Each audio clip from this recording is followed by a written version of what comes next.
Hello there, ladies and gents, and welcome. I'm joined here today by Tom and Champchi, and we are going to be having a little look at some of the manifestos, given that they've all come out in the past week. We're going to be talking about the imminent destruction of the Tory party, and indeed any other movement in the polls. So, guys, what's been your observations over the past week? What have you seen that's made you pause for thought?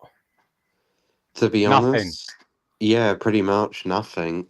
I'm really surprised, to be honest, how lackluster the offering from mostly everyone except maybe the Liberal Democrats, and even then it wasn't that much of an offering, was. Like, even the Tory party manifesto was empty, really. Like, I was expecting some proper red meat there to get the base really fired up. Like, I was expecting inheritance tax to be scrapped. I was expecting a referendum on the ECHR. And there was nothing. There was just nothing. It was pretty much the only red meat policies were national service and the quadruple lock, which we knew about within the first few days of the campaign. There was nothing there, really. There were no meaty red rabbits, in your opinion, then. No, not at all. And what about because I know that there was quite a lot of tax cuts that they had in there. Were none of them especially surprising to you or substantial? They weren't surprising, but the thing was that they were uncosted, right? So they're going down the valley of the unknown. So they say that they're going to cut taxes and national insurance, but with them being uncosted, it's just the only other thing that actually struck my mind was the national service, bringing back national service for 16 plus, which I thought was poorly presented, but could be quite an interesting policy if it's done well. Like, it could be like like one of those awards you do in secondary school. When you're 16, you go and spend a month in an old people's home, or following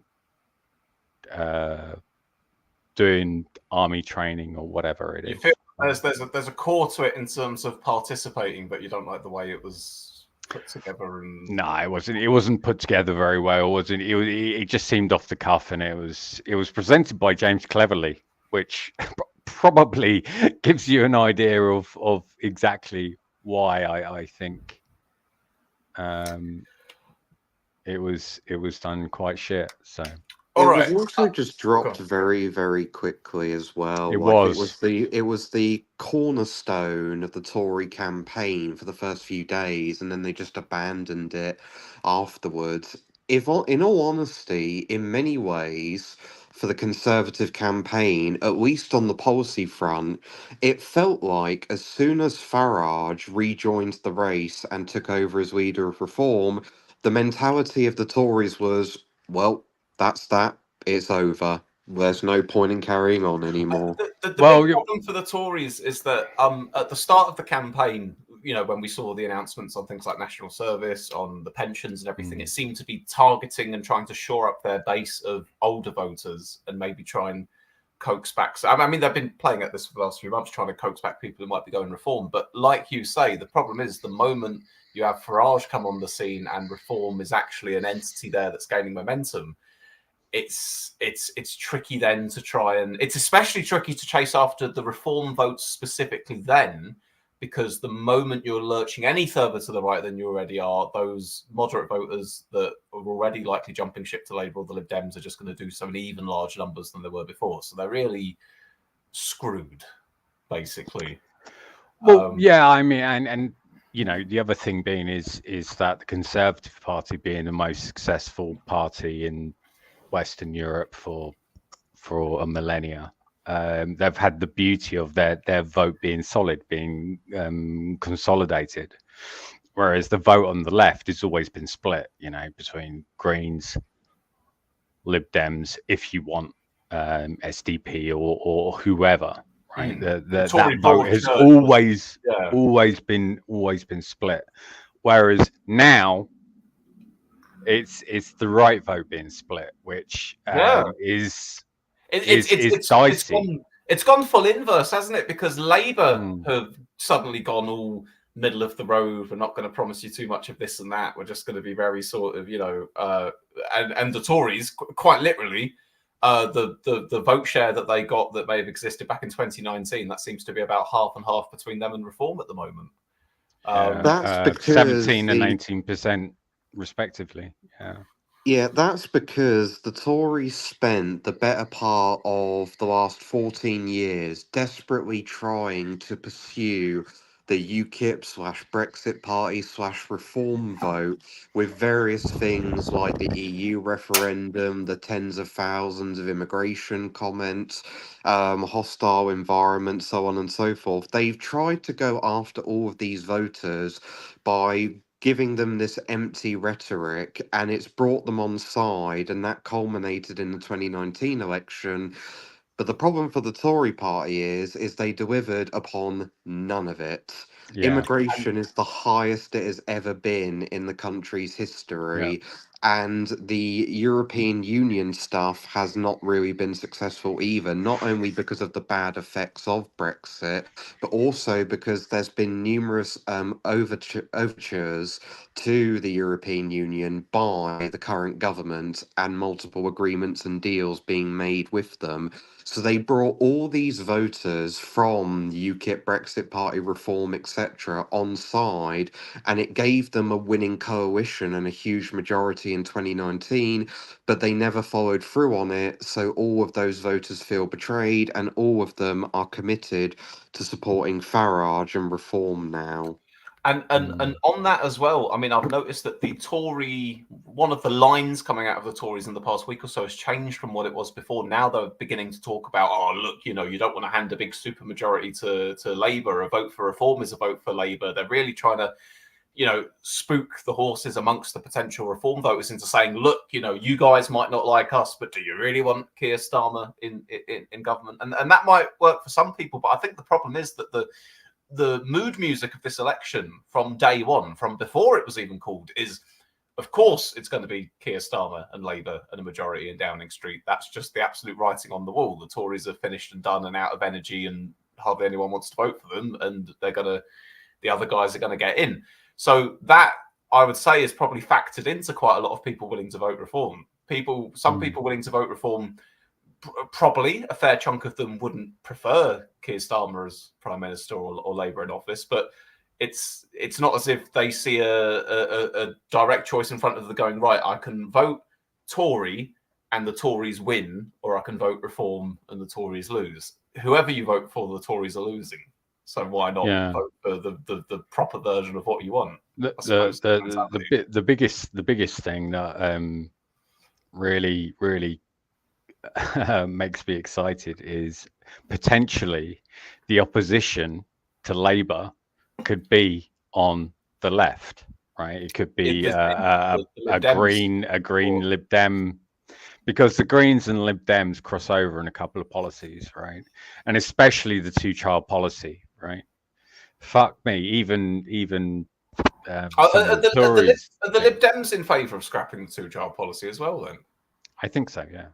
Oh. Well, I'll tell you what, this segues us quite nicely, because I was going to look at the manifestos. I've got the Lib Dem one up in the next tab, so we'll look at that in just a moment. I'm going to read a few comments. By the way, I just wanted to quickly say that the reason why the Tory strategy of saying vote Reform, get Labour won't work is because, according to YouGov polling, 75% of Reform voters do not see either the Labour Party or the Tory Party as better or worse than each other. They basically believe that both would be as bad as each other. So that doesn't work as a strategy, because if a Tory says to a Reform voter, vote Reform, get Labour, the Reform voter will just go, you're both just as bad, so I don't care. Yeah, that's pretty much. That poll has held it out pretty nicely. I'll give you that one. Right then, I'll do a few comments from people in the chat. We've got Apollo CD says, sod it, vote for Big Nige. Cameron says 0 seats. Makuta Pterodax says 0 seats. I can see the trend of this election. In Canada 93, rarely a few days go by that I don't hear about Canada 93 at this point. In Canada 93, Reform overtook the Conservatives halfway through. We are still on that trajectory. Been out campaigning today, says Sir Richmond Awesome in Bed. Everyone loves my nationalised betting shops and the cuts to local services. Cameron Hickman says, Swiss, what do you think about the great John Sweeney running for the Liberal Democrats? This is news to me. I hadn't even heard that John Sweeney was running for the Liberal Democrats. Yeah, he's a Liberal Democrat candidate for Sutton Coldfield. Don't think he'll win the seat, but that's what he is, a candidate for, Liberal Democrat candidate for Sutton Coldfield. Frank says, are you always going to do this in the Euro, Swiss? Are you back in? Oh, well, hey, look, England's not on for another, how many hours? A lot of hours. 4 or 5 hours. Me. Yeah. Are you backing England or the Serbs? Who could it be? I'm back in England. I was backing Scotland against Germany for all the good it did them the other day as well. But obviously that didn't make much of a difference. Anyway, Lib Dem Manifesto. Just wanted to, before we get on to the Lib Dem Manifesto, I just wanted to say for the viewers out there who don't understand the Canada 93 reference that's been circulated around, what this is in reference to is in the year 1993, Canada had a general election in which the Progressive Conservative Party of Canada and the Liberal Party of Canada went head to head with each other in that election, and that election was a catastrophe, an apocalyptic catastrophe for the Progressive Conservative Canadian Party. The reason for that is because their vote was split multiple ways against a party that, funnily enough, was actually called Reform back then.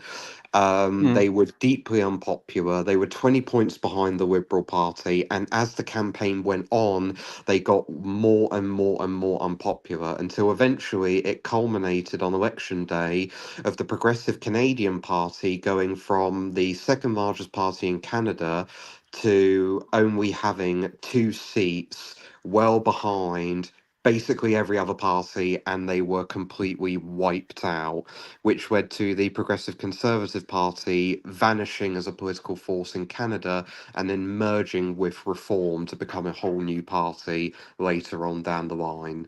And the Liberals ruled Canada for a decade after that happened. Well, could be fucking some Liberals. Echoes from the past for our future. In all that a case, bunch of cunts, man. That's what I'm saying. A couple more comments here. Lee Hallam says, MLP poll from Servation says 7 to 12 Reform seats. Ooh, it's getting up there for Reform in some of these polls now. We're mainly going to be trying to jump onto the... and he also adds, Reform name isn't a coincidence. Farage picked it in reference to Canada. Oh, well, there's did he? I just thought I thought he picked it because it was a generic name, basically Reform, because we want reform in the UK. I didn't realise he picked it as a name in reference to the Canadian Reform Party. I do like, when trying to think about the possible outcomes of this election, trying to pick 2 points where you go best case scenario for the Tories, worst case scenario for the Tories. I think at this stage in the game, we're finally more or less at best case scenario for the Tories is 1997 Blair Labour landslide. Worst case scenario is 1993 Canada. That's the window that they're in now. Do you get? I don't think so. I really don't think so. Do you think they could actually do a fair bit better than the polls suggest? Well, I think Nigel Farage is a big factor in this, right? Right. So this like the fact that Nigel Farage is in this and he split the right vote. Okay, so now that kind of kicks tactical voting into the touchline, right? Because everybody was talking about before Nigel Farage joined tactical voting. How can we wipe out the Tories? But now it doesn't matter, right? Because the right vote is split. So. Now I think you'll see more votes for the Green. I know predicted Green are going to get Brighton and Hove and Bristol Central. I think they'll get more. I think they'll probably get 4 seats, maybe 5. I think Liberal Democrats will jump back And I think I could see the Lib Dems being, what, 50, 60 seats. I wouldn't disagree with you on that. I totally take the point that you're making about there seems to be a greater willingness in people to vote Lib Dem or Green now, even in just the past week, according to some of the polls. Yeah, and I think exactly right. The mentality being Exactly because it's right. seen as such a dead set thing that Labour will get in, that it's kind of safe now. You don't have to vote tactically or whatever. But I think that there's at least one thing to consider in this as well, though. As much as on one level, you might have people who at one point would have been willing to vote Labour, lend their vote to Labour, now saying, you know what, it's a safe bet, I can vote Lib Dem or Green or whatever. I think because you've got now Reform continuing to take support off the Tories in such a large degree as well, even if the Labour vote share is gradually going down as well, which is what we are seeing a little bit across the polls, because the Tory vote share is also coming down, proportionate to one another, Labour still have such a dominating lead over them. So I don't think it will prevent that many Tory seats being lost, if you follow me. So I'd say that still puts us within that window of, is it like a 97 Tory loss or a 93 Canada loss? Because I think that even if you are going to see a slight diversification of who people are voting for, in the core Labour versus Tory contests, which is what's happening in a lot of the country, I think the outcome's still going to be Labour over Tory.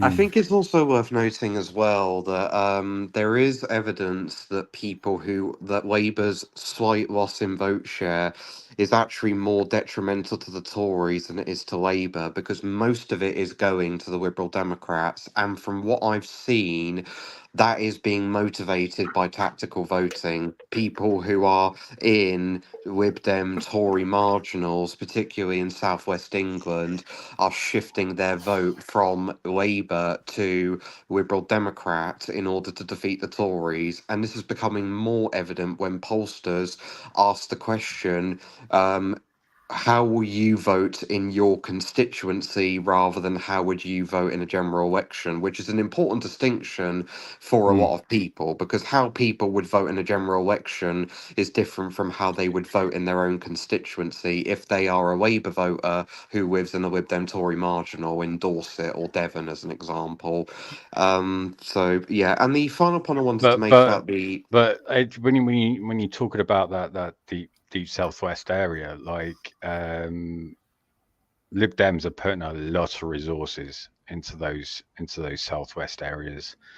You know, they know they're deep Tory seats, but it, like years ago when they actually had, you know, more than 10 seats, they were quite strong there. So Lib Dems are actually putting a lot of resources back into those seats to try and get them back for the last like 12, 15 years.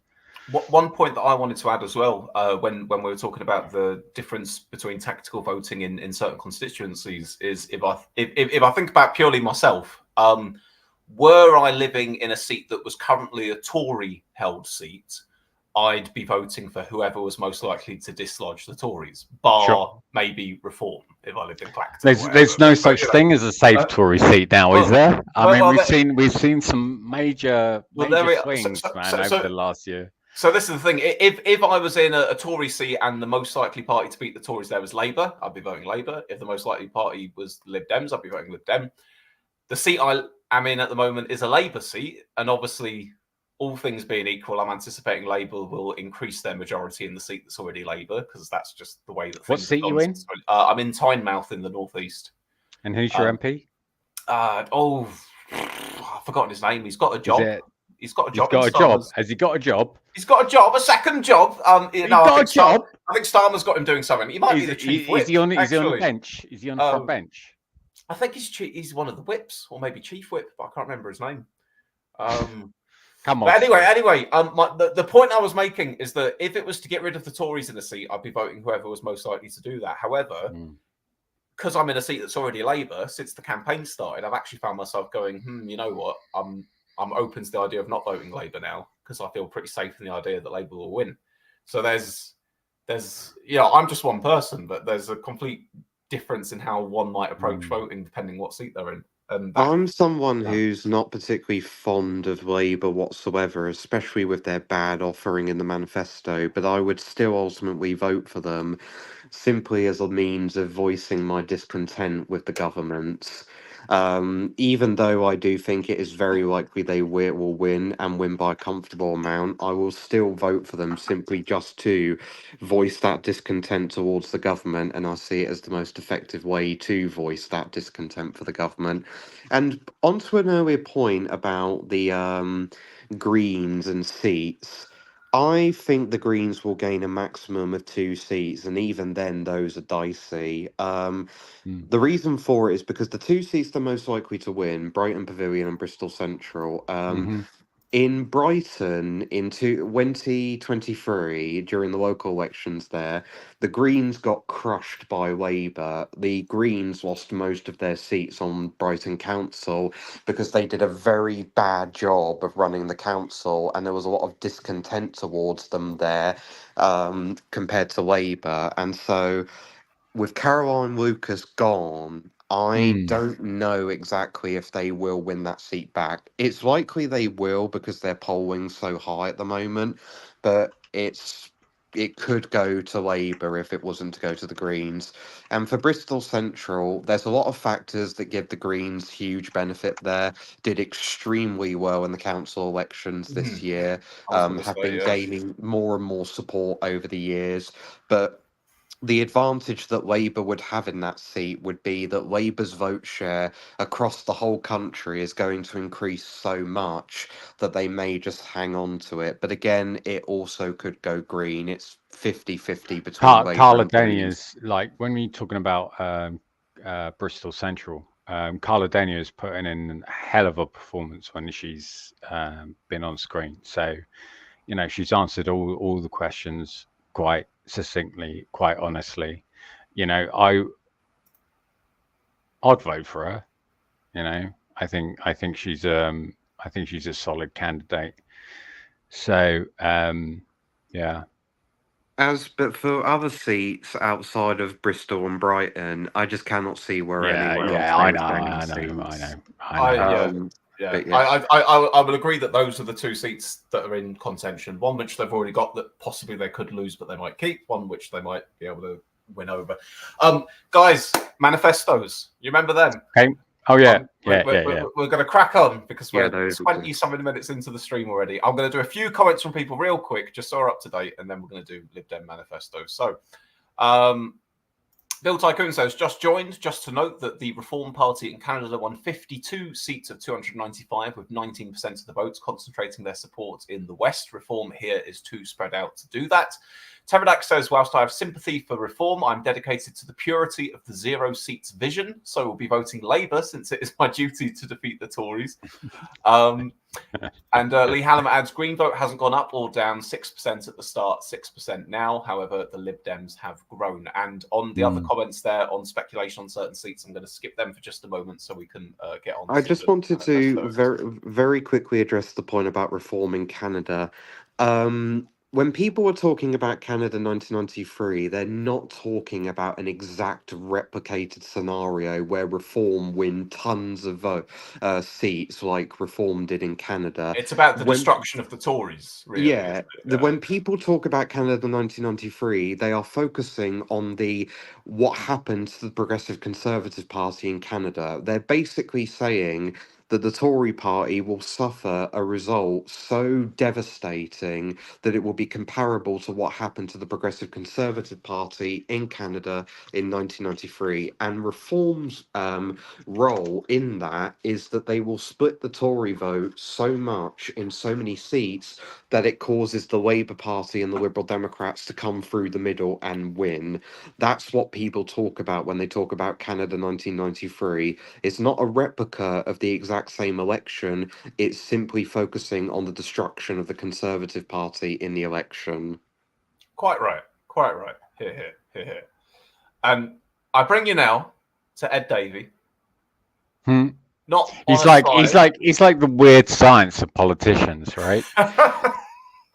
Like seriously, if you typed into a computer what a politician is, right, you'd get Ed Davey. I swear, he's like the weirdest politician that is the most politician that I've ever met of a politician. I feel that by doing all of these stunts that he's done, he's managed to graft a personality onto himself that previously the rest of us wouldn't have picked up on.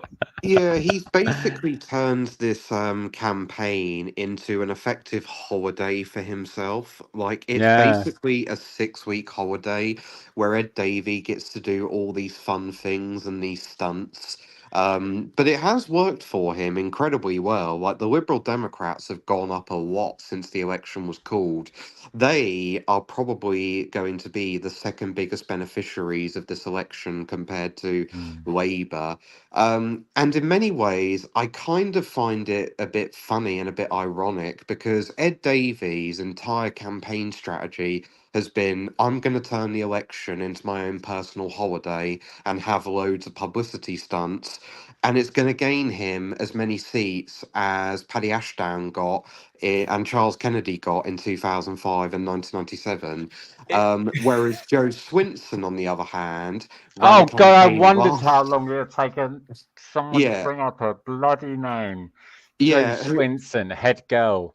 yeah. The person, Jesus her on the other Christ. hand, ran a campaign last time where she genuinely thought she could become the prime minister. Said that she would win at least 100 seats and could potentially win 326 seats.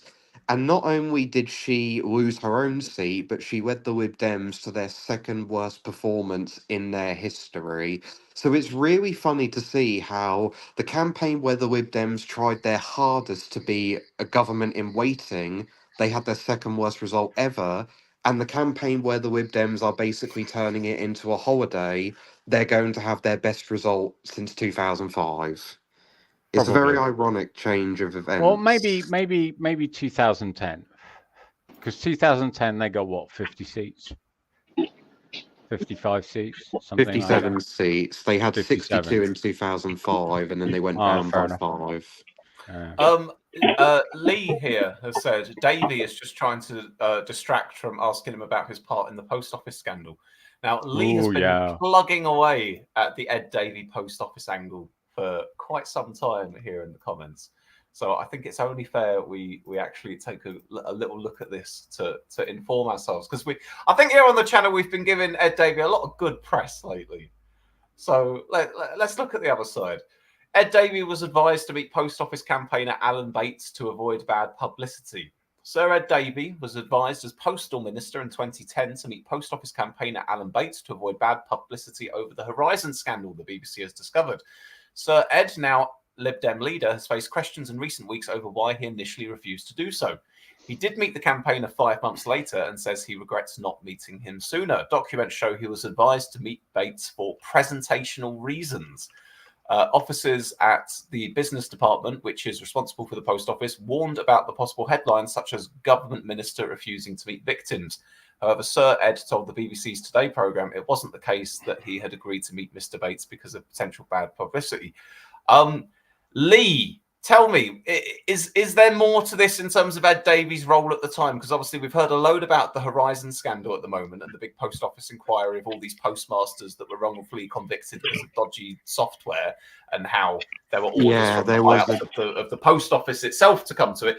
Does Ed Davey tie into this any more snugly, or is it that he's sort of tangentially the minister involved during some of it? You know? It's kind of a bit of a mix from what I heard. The whole post office scandal largely happened because the government got a Japanese software company called Fujitsu to set up the software for the post office, and it was really dodgy software, which actually has a history in Japan of being really bad and really dodgy.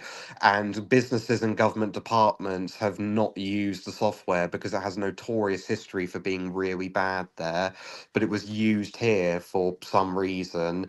But in terms probably of Ed cheap Davies, prices, maybe.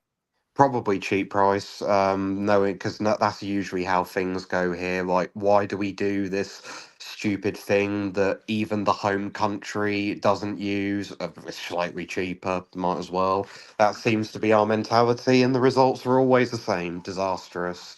But for Ed Davies' role, I'm not completely clued up in the post office scandal. All I really know about it is that there was a dodgy software company from Japan that was brought in to set up software in the post office. It didn't work, and a whole bunch of people who pointed out that it didn't work were essentially blamed for doing something they didn't do, and a lot of them were driven to do a lot of really bad things, and some of them even suffered criminal prosecution as a result. That's the extent of my knowledge. I really don't know that much about the post office scandal. Lee in the chat has added his action was to ask Paula Venables. She said no, and he just believed her. Yeah. So to be honest, Paula Venables was supposed to know all about this. To be honest, sorry, John Cameron. Sorry, mate. John, it's Cooper. Cooper. It's Sorry, mate. Anyway, to be honest, even though the scandal was arguably very big, and David get some flack, I think he's done his campaign so well that I think most people have just completely forgot about the whole post thing, or at least his involvement in it. Lee Hallam hasn't forgot. Lee Hallam remembers. Well, Lee Hammond, but I think he's a minority in that.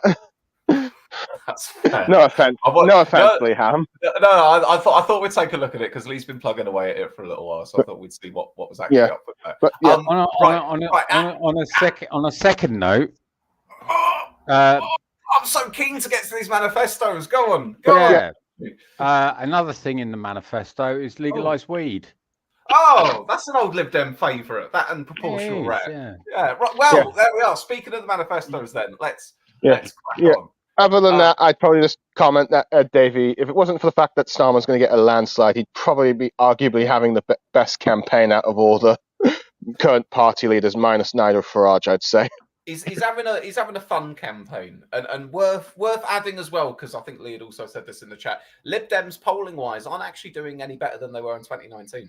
It's the massive decline of the Tory vote which is going to enable the Lib Dems to win in many of those Tory Lib Dem marginals, and obviously elements of tactical voting as well. But it's not that the Lib Dems are necessarily making huge steps forwards in the country.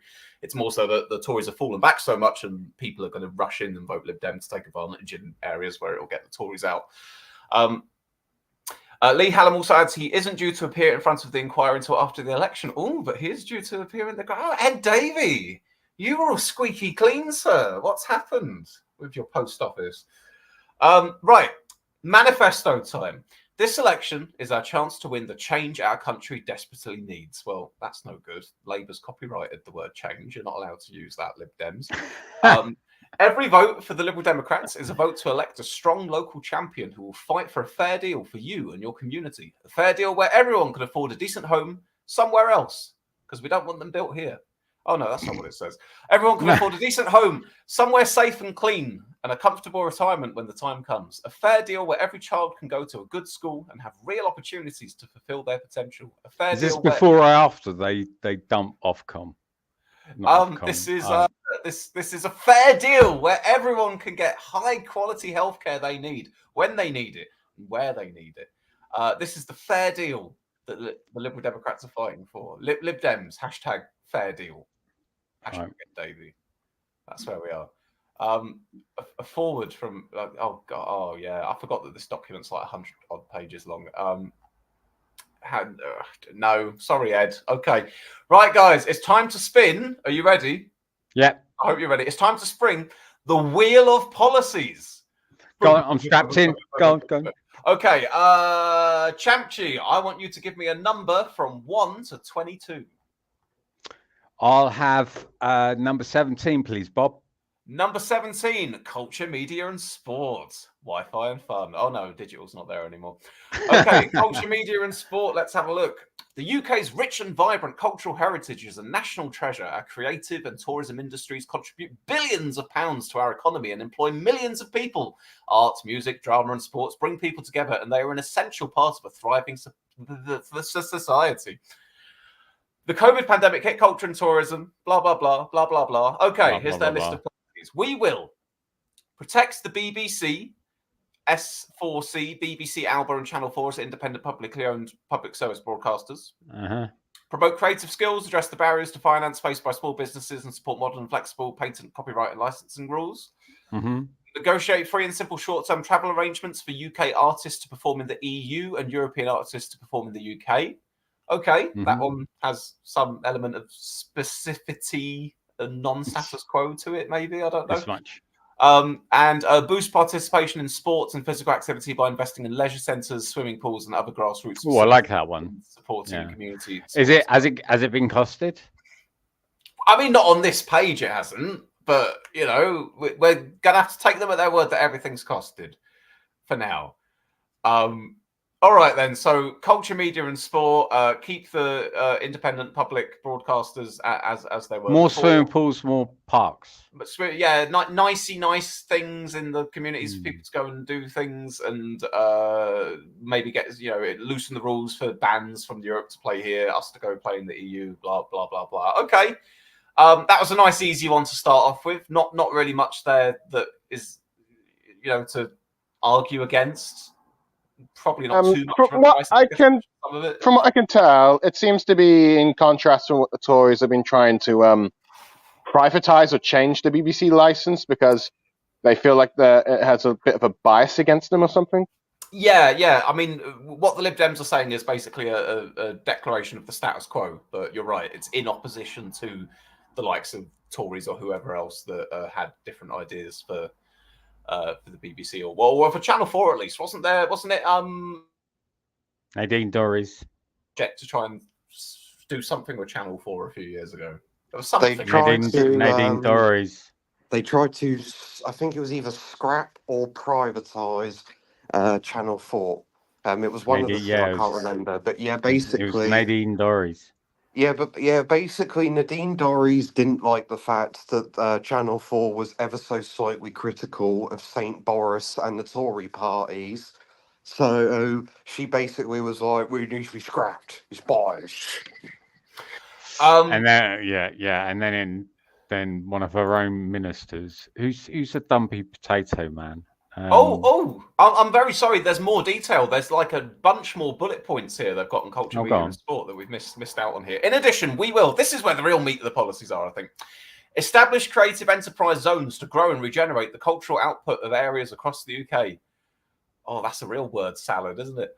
Upgrade the status of tourism in government with a dedicated Minister of State for Tourism and Hospitality. Okay. Maintain free access to national museums and galleries. Sounds good. Boost funding for cultural and creative projects by applying to participate fully in Creative Europe. Yeah. Yep, sounds very Lib Dem. Require at least 80% of on-demand TV content to be subtitled, 10% audio described, and 5% signed. I don't know what the existing provision for any of that is at the moment, but again, all sounds fair enough, reasonable enough. Support independent Leveson compliant regulation to ensure privacy, quality, and diversity and choice of both. Oh, is this a Leveson 2? Proceed with proceed with part 2 of the Leveson inquiry. Yeah, part 2 of the Leveson inquiry. They basically want it to happen, and then they want to implement the recommendations of the Leveson inquiry. That's essentially what that's saying. Oh, you don't get that too often. Can I just say, very nice comment from Podge here, who says artist free ports. That describes the Lib Dem policy on creative enterprise zones to grow and regenerate the cultural outputs at areas across the UK. Artistic free ports. Very good. Protect fans from being exploited by ticket tap. Oh, hang on. I'm not screen sharing anymore. My bad. Sorry, guys. It doesn't matter. Protect fans from being exploited by ticket toots. What would you say? Touts. Ticket touts by implementing the Competition and Market Authority's recommendations to crack down on illegal ticket resale. Well, yeah, they're not going to do that. Protect sports and arts funding via the National Lottery. Yep, okay, fine. Combat the harms caused by problem gambling by introducing the planned compulsory levy on gambling companies to fund research, prevention and treatment, restricting gambling advertising, establishing a gambling ombudsman to redress wrongs, implementing effective affordability checks, taking tough action against black market gambling. I mean, some specifics of this not too aware of, but this sounds like good proactive steps. Gambling, the reason why they focus on all this gambling regulation is because gambling regulation is mostly non-existent in the UK. There isn't really a lot of it relative to other countries. So as a result, they tend to focus a lot on this because there's a lot of harm that comes from gambling here. Like the only substantial gambling regulation I can think of is they changed the maximum odd of an fixed odds betting terminal machine from £100 to £2. Yeah, And that's really all I can think of. And the other ones are just on football clubs, sports, blah blah blah blah blah blah, equality, diversion, inclusion in sport. Lovely jubbly. Right. Tom, give me a number from 1 to 22, please. 21. 21. You have picked defense. Oh, interesting. The spectre of Donald Trump returning to power in the United States and his lack of support for Ukraine and for NATO should shake the UK and our European partners out of their state of complacency when it comes to defense and security of our continent. It's time for the UK to lead within Europe on security, working closely with our democratic European allies so that we can support Ukraine and each other during peace and war. Liberal Democrats will strengthen our armed forces and support the people who work in them, keep the UK free, safe and secure by reversing the Conservative government's cuts to the army with a longer-term ambition of increasing regular troop numbers back to over 100,000, maintaining the UK support for NATO and accordingly increasing defence spending in every year of the Parliament with an ambition to spend at least 2.5% of GDP on defence. Seems like everyone's pinning themselves to 2.5% of GDP now. Different targets about when you'll get there and how quick and blah, blah, blah, but everyone's saying 2.5, aren't they? To be honest, isn't that the thing though? Isn't that a thing to be a part of UN? Wasn't it 2%? Was it 2% was the requirement? 2%, yeah. 2% is the mandatory number that's required by NATO member states. But most NATO member states, excluding countries like the UK, Germany, France, the United States, don't meet that target. And even then, the UK tends to inflate the number because it includes nuclear spending on top of defence spending. And if you didn't include that, it would be below the NATO threshold. Yeah. I think the only country that really meets the requirement is the United States, that's well above the 2%. Yeah, I think that's why the Tories want to try and increase it to 2.5. I think that, but granted, I think there's a bit of a panic and trying to rush to get to that spending because due to Trump's rhetoric of saying if countries don't pay the minimum spending, he won't defend them if, say, like countries like Russia invades them. Even encourage it, if you will. The rest of what we have here is 2.5% GDP on defence, ambition of that by the end of the Parliament, I guess. Yeah. Fair deal for service personnel and veterans, maintaining the nuclear deterrent with 4 submarines, and controlling arms exports to countries with poor human rights records. Now, that last one is very interesting because it's just a single short sentence, but where that could end up going, because there's a lot of countries that we sell weapons to. Yeah, I think. And there's not to mention there's a long-standing Lib Dem policy that's been in basically every manifesto of theirs since 2015. I do wonder how that will apply, since there are some countries that Britain is allied to that have some very questionable human rights. Okay, so what we have here from the Lib Dems on defence then is keep Trident, increase number of troops, increase defence spending. And I imagine where's the weed? Where's the free weed? Free weed. You're not going to get that in defence. No, I mean, you're rounding up. So I was going to ask you about, drugs for everybody. Where's the drugs for everybody?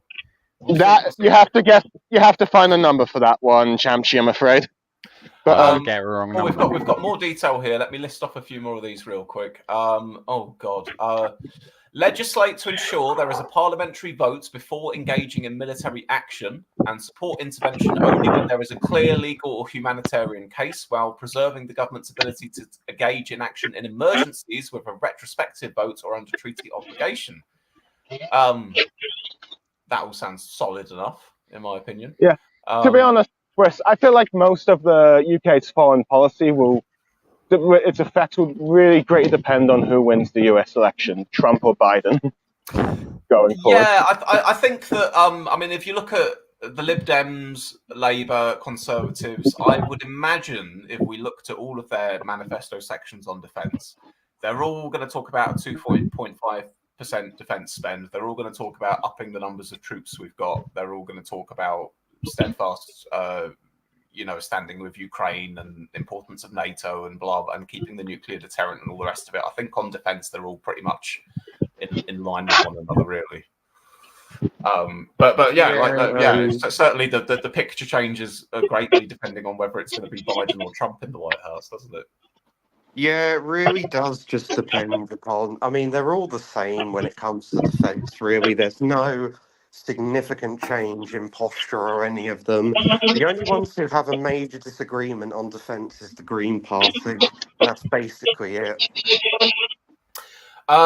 Mr. John Cooper, can you pick a number between 1 and 22 for me? Okay, I'll go with one-digit number, the number 7.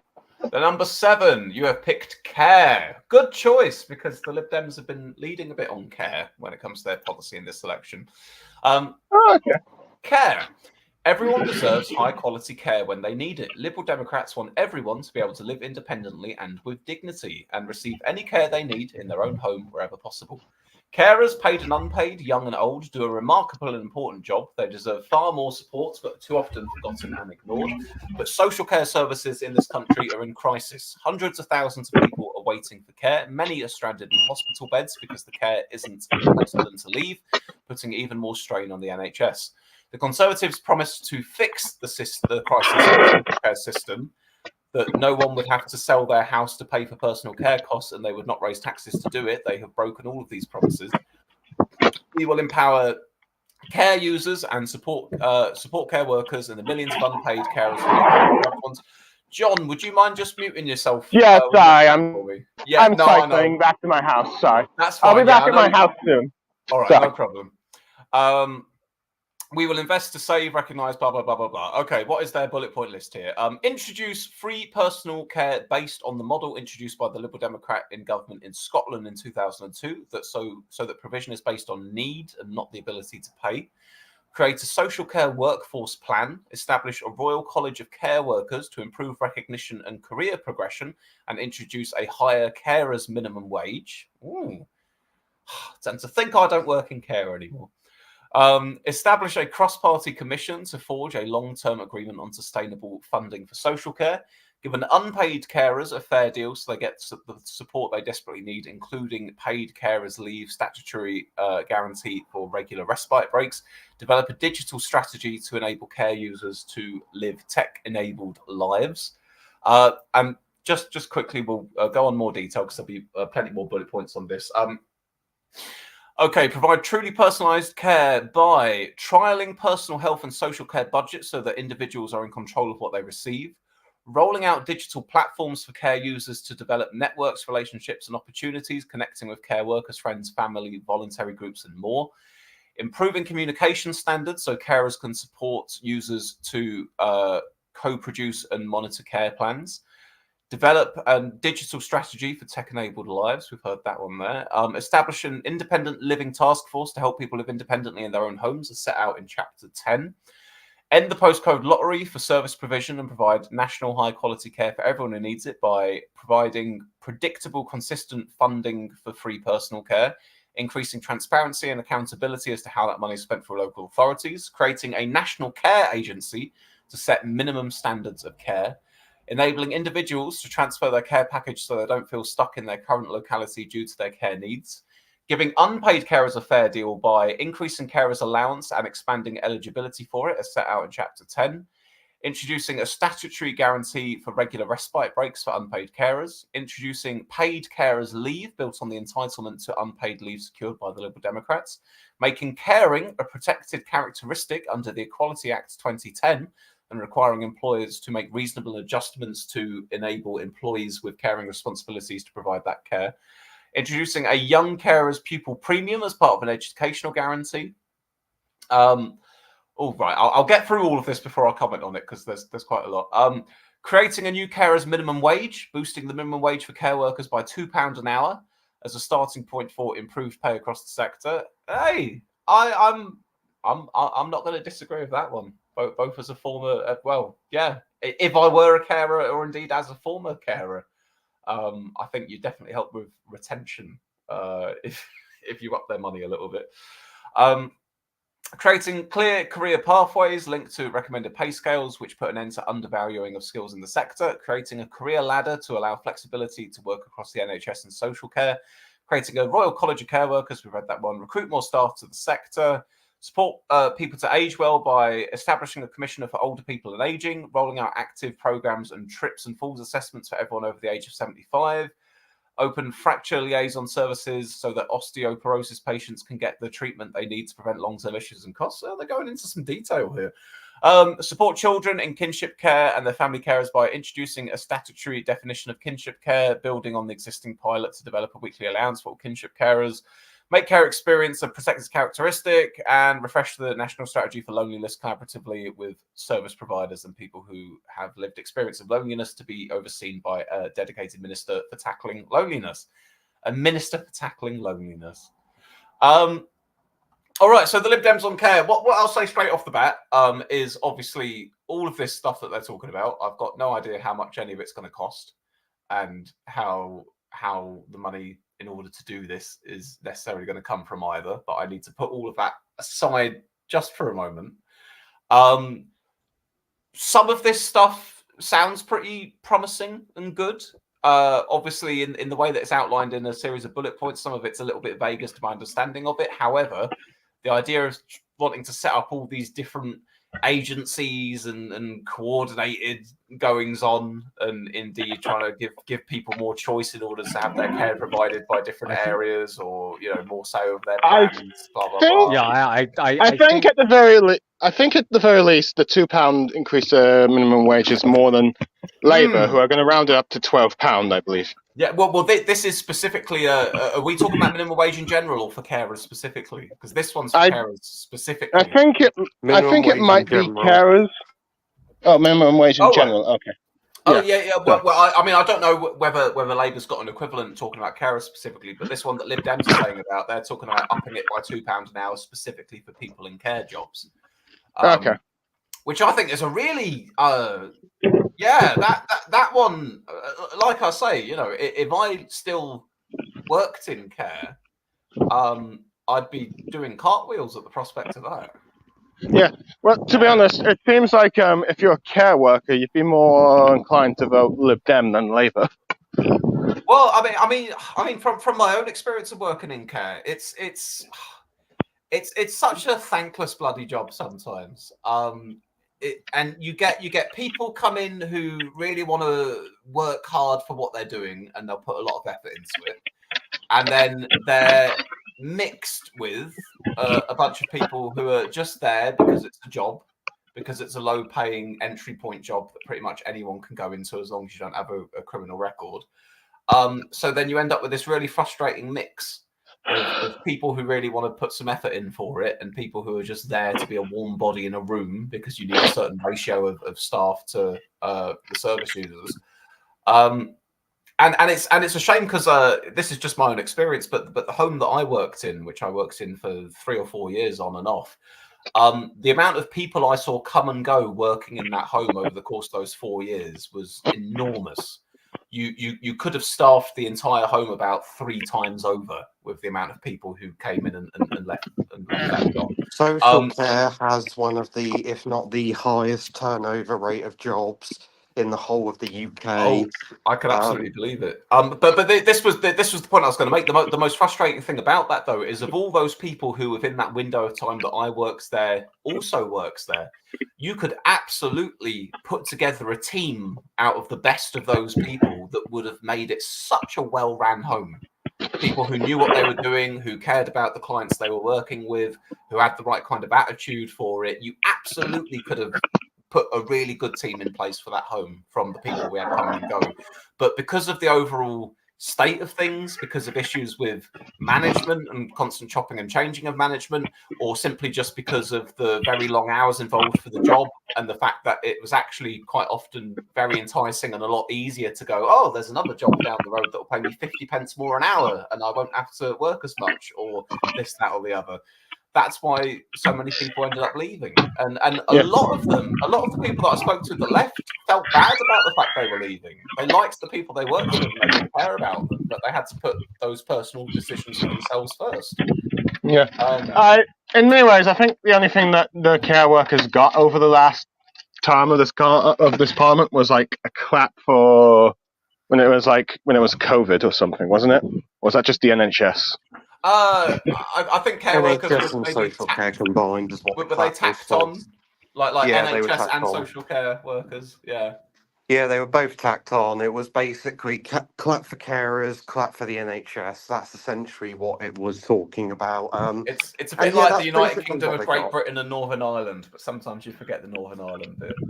Yeah, I mean, it was basically, that's all they really got, social care workers. They didn't get much more than that, sadly. So yeah, I can't really give much of an opinion on the. I can't give that much of an opinion on the Lib Dems policy on social care because social care is not an area of expertise of mine, so I really don't know anything about it. But what I can say in the abstract is that social care is going to become more and more important of a job as time goes on for the country as a whole because the population is continuing to age. What I'll say then is just on the basis of my own experience of having worked in care, I can't from a bunch of bullet points kind of extrapolate my whole idea of what the Lib Dem vision in, how achievable it is, how much it will cost, all the rest of it. But what I can say is, as a impression that it's got on me, it's nice to actually see a decent chunk of a party's policies and thinking going to a sector of the economy and a set of policies that doesn't get that much attention too often. So I broadly like the sound of what I'm hearing, I suppose I'll say, with the other caveats thrown in. Have I asked all of you for a number now? I think I have, haven't I? Yeah. Right, we'll go around again. Champchi, a number from 1 to 22, please. Oh, is he still there? Mr. Gimbat? I'll have number 21. Are you trying to read the numbers on my screen here? I am, yeah. 21. No, that's cheating. The wheel is random and chaotic. No, 21. So we've had 21. Okay, 22. 22. International. Oh, God. Guess what? Ukraine and Taiwan. There we go. Done. That's right. I've read through it, but I've read through it myself, and it is more or less just that. It's NATO, Ukraine, Taiwan, more cooperation with Europe and NATO, and promoting social democracies across the world. That's essentially my second choice. As far as I'm aware of, it's in terms of the EU. The Lib Dems wish to rejoin the single market only, or is that the customs union?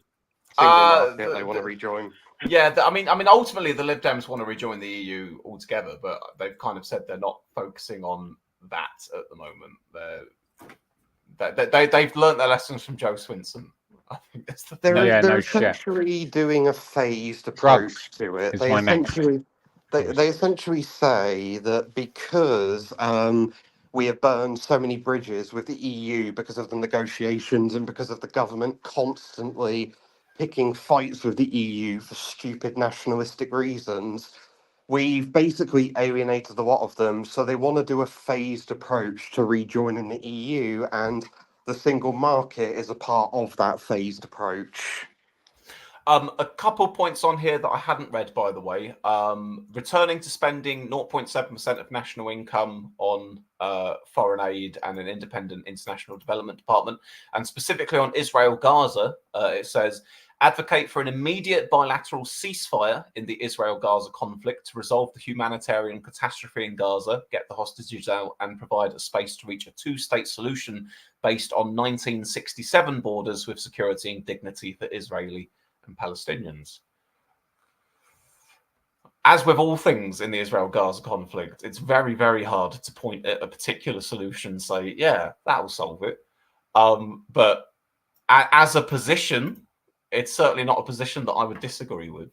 I can certainly go, yeah, okay, tell them to stop killing each other and say that we should sort out some kind of a solution between them. Sure, you know.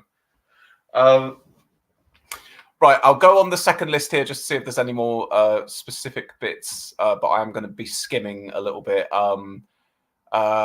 Working to abolish death penalty and the use of torture. Oh, this is fighting for human rights around the world. Yeah, this is part of the. It's basically just a promotion of liberal internationalism, like promote human rights and democracy across the world.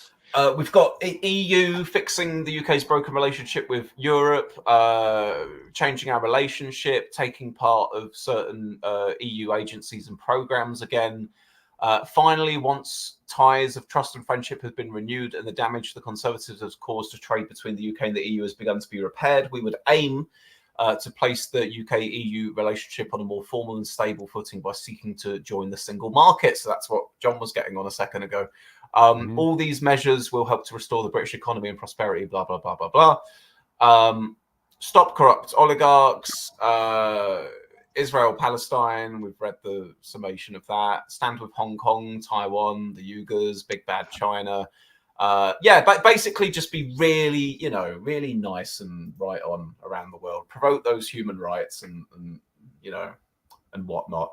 I mean, this is the sort of areas where I think the Lib Dems are pretty good on. I like that kind of stuff. You know, I like their sort of their global vision of trying to make the world a better place.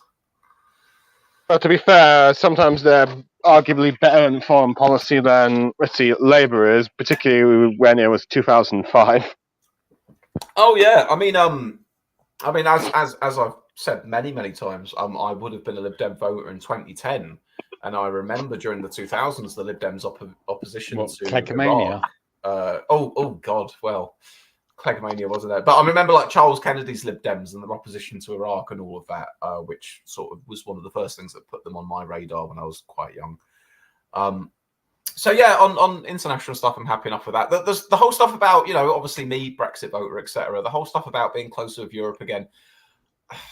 I'm kind of happy enough that the Lib Dems, by and large, seem to have accepted that now's not the time to try and take us back into debate about whether we should be part of the EU or not. This seems to be a sort of, right, we've settled the fact that we're out of the EU now, and will be for some time. Our version of the ongoing relationship that we want is to be closer to the EU in these various ways and ultimately rejoin the single market.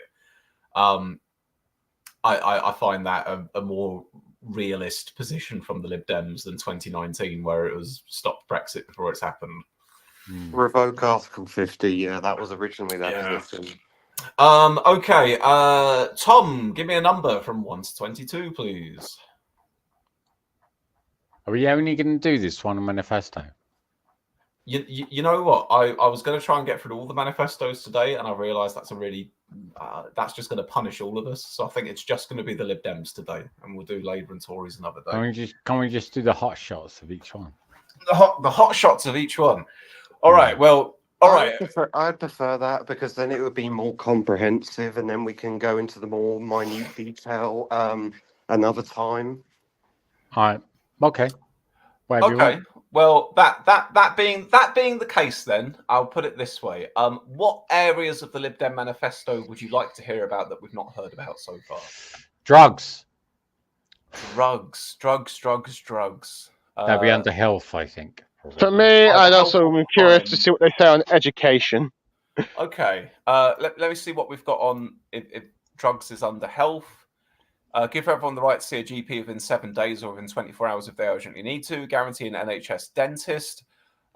Improve early access to mental health for young people. Boost cancer survival rates. Help people get 5 more years in good health by investing in public health. Nothing on the drugs there. Crime and policing. That'll have the drugs thing, I'm sure. Rebuild trust in policing. Mental health, backlogs, transparency, combat rise of fraud schemes, modern slavery, cut reoffending. Where's the drugs, bro? Yeah, man. Where's the drugs, man? Where's decriminalizing my reefer, daddy-o? Is it in there somewhere? Should be. I don't know. I mean, we know it's Lib Dem policy because it's always Lib Dem Yeah, policy. it's always in the Lib Dem policy. I don't know, unless my eyes are just kind of skimming over it here and I can't find it. Oh, introduce new laws to crack down on puppy and kitten smuggling. It's about time. I can't see anything about that here, but I mean that's always been their policy, so you know, maybe it's in a different area of the manifesto. I can't imagine it changing. I'll say that much. Yeah. Right. John wanted education. Let's pop onto education here. Put a dedicated, qualified mental health professional in every primary and secondary school, making all children and parents have someone they can turn to for help. Increase school and college funding per pupil above the rate of inflation every year. End the scandal of crumbling schools and college buildings by investing in new buildings and clearing the backlog of repairs. Introducing a tutoring guarantee for every disadvantaged pupil. Invest a high quality early years education and close attainment gap by disadvantaged children aged 3 and 4, an extra 5 free hours a week and tripling early years pupil premium to $1,000 a year. Reinstate maintenance grants for disadvantaged students immediately to make sure that living costs are not a barrier to studying at university. Create new lifelong skills grants, giving adults £5,000 to spend on education and training throughout their lives. Hang on. Create new lifelong skills grants, giving all adults £5,000 to spend on education and training throughout their lives, and aim to increase them to £10,000 in the future when public finances are now. That's an interesting policy, actually. Well, it's 50%, isn't it? So they'll subsidise you 50% to do a course. You know, most courses are £9,900. So, you know what that reminds me of? The skills wallet. Of the skills wallet. Oh, you know, I'd forgotten all about the skill. I forgot even what the skills wallet was, but I just remember the phrase since you've said it. Hey, Swiss, I'm just about to join on my laptop, so there'll be a lot less audio issues. Just letting you know. I'll add you back in. Okay, panel and indeed dear viewers, are there any other areas of the Lib Dem Manifesto we want to take a look at before we move on to the other parties? Because we're over an hour into the stream now. Rather over ambitiously, I want to try and get all this done and dusted in 2 hours. I don't think that's going to be possible, but by God, I'm going to try it. There is. Well, it'll be easy with Labour because there's fuck all in it. Yeah, to be fair, there is very little within the Labour manifesto, so you should be able to get through that quite quickly. I mean, all we got is like 33 pictures of Keir Starmer. I'm going to really quickly list off a few more Lib Dem bullet points then. Make homes warmer and cheaper with 10-year emergency upgrade programme for heat pumps. Invest in renewable power so that 90% of the UK's electricity is generated from renewables by 2030. 2030? That's only 6 years from now. We've heard about the 0.7 on national doobie-doo again. Food and farming. Charlie Simmons wants to know, are they against running over cows? Well, food and farming is where we want to go for that. Wasn't there a thing about a cow in the news today? People have been talking at me about cows being run over today, so there must be something, surely. Yeah, like how do you like it was a calf, right? And it was running down the A3 or something. And it was like getting in the way of everything. Just quickly as well, with political reform, Lib Dems, obviously you've got single transferable votes, you've got 16, 17-year-olds participating in elections, and you've got greater devolution to the devolved parliaments. So there we are. Right, okay, I'm putting a line underneath the Lib Dems now. Just real quick. Let's talk costing, because everything's fully costed by everyone, as we're always told. So of course. I'm just going to type in Lib Dem Manifesto costing, and I want to see an estimate of how much it costs and how they say that they're going to pay for it. By the way, just quickly, what were you talking about with the cow thing again? Apparently there was a cow on a street, and they were talking about what would be best. like I hit it know with a what car that's. or shoot it in the head or. Oh, I know what that was about. Yeah, there was a cow that got loose in Surrey somewhere, and the police decided to ram it, The basically. car, yeah. Yeah, it was quite a horrendous thing to see, but they went and did it, for some reason. Right. Apparently, it was the wrong thing to do. But there we go. I was yeah, gonna, you're running over a living animal. That's going to cause a backlash.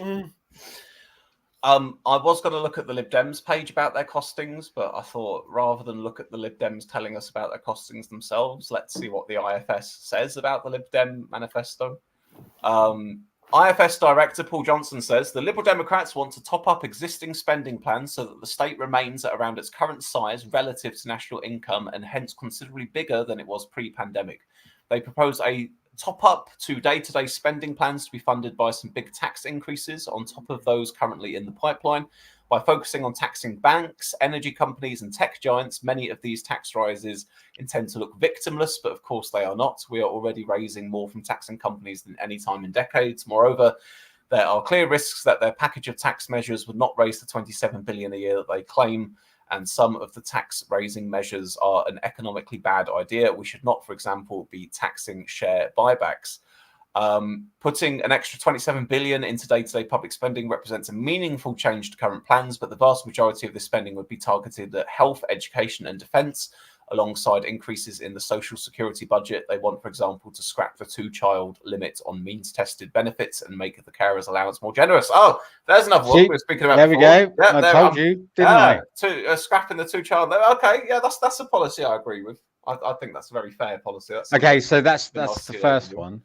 The Tories and Reform Labour are the other two parties that agree with scrapping the 2-child benefit. Oh, okay, I misheard. Sorry. Wait, the Tories want to scrap it? Well, I heard who's the nuttiest person in Priti the Tory Patel? party?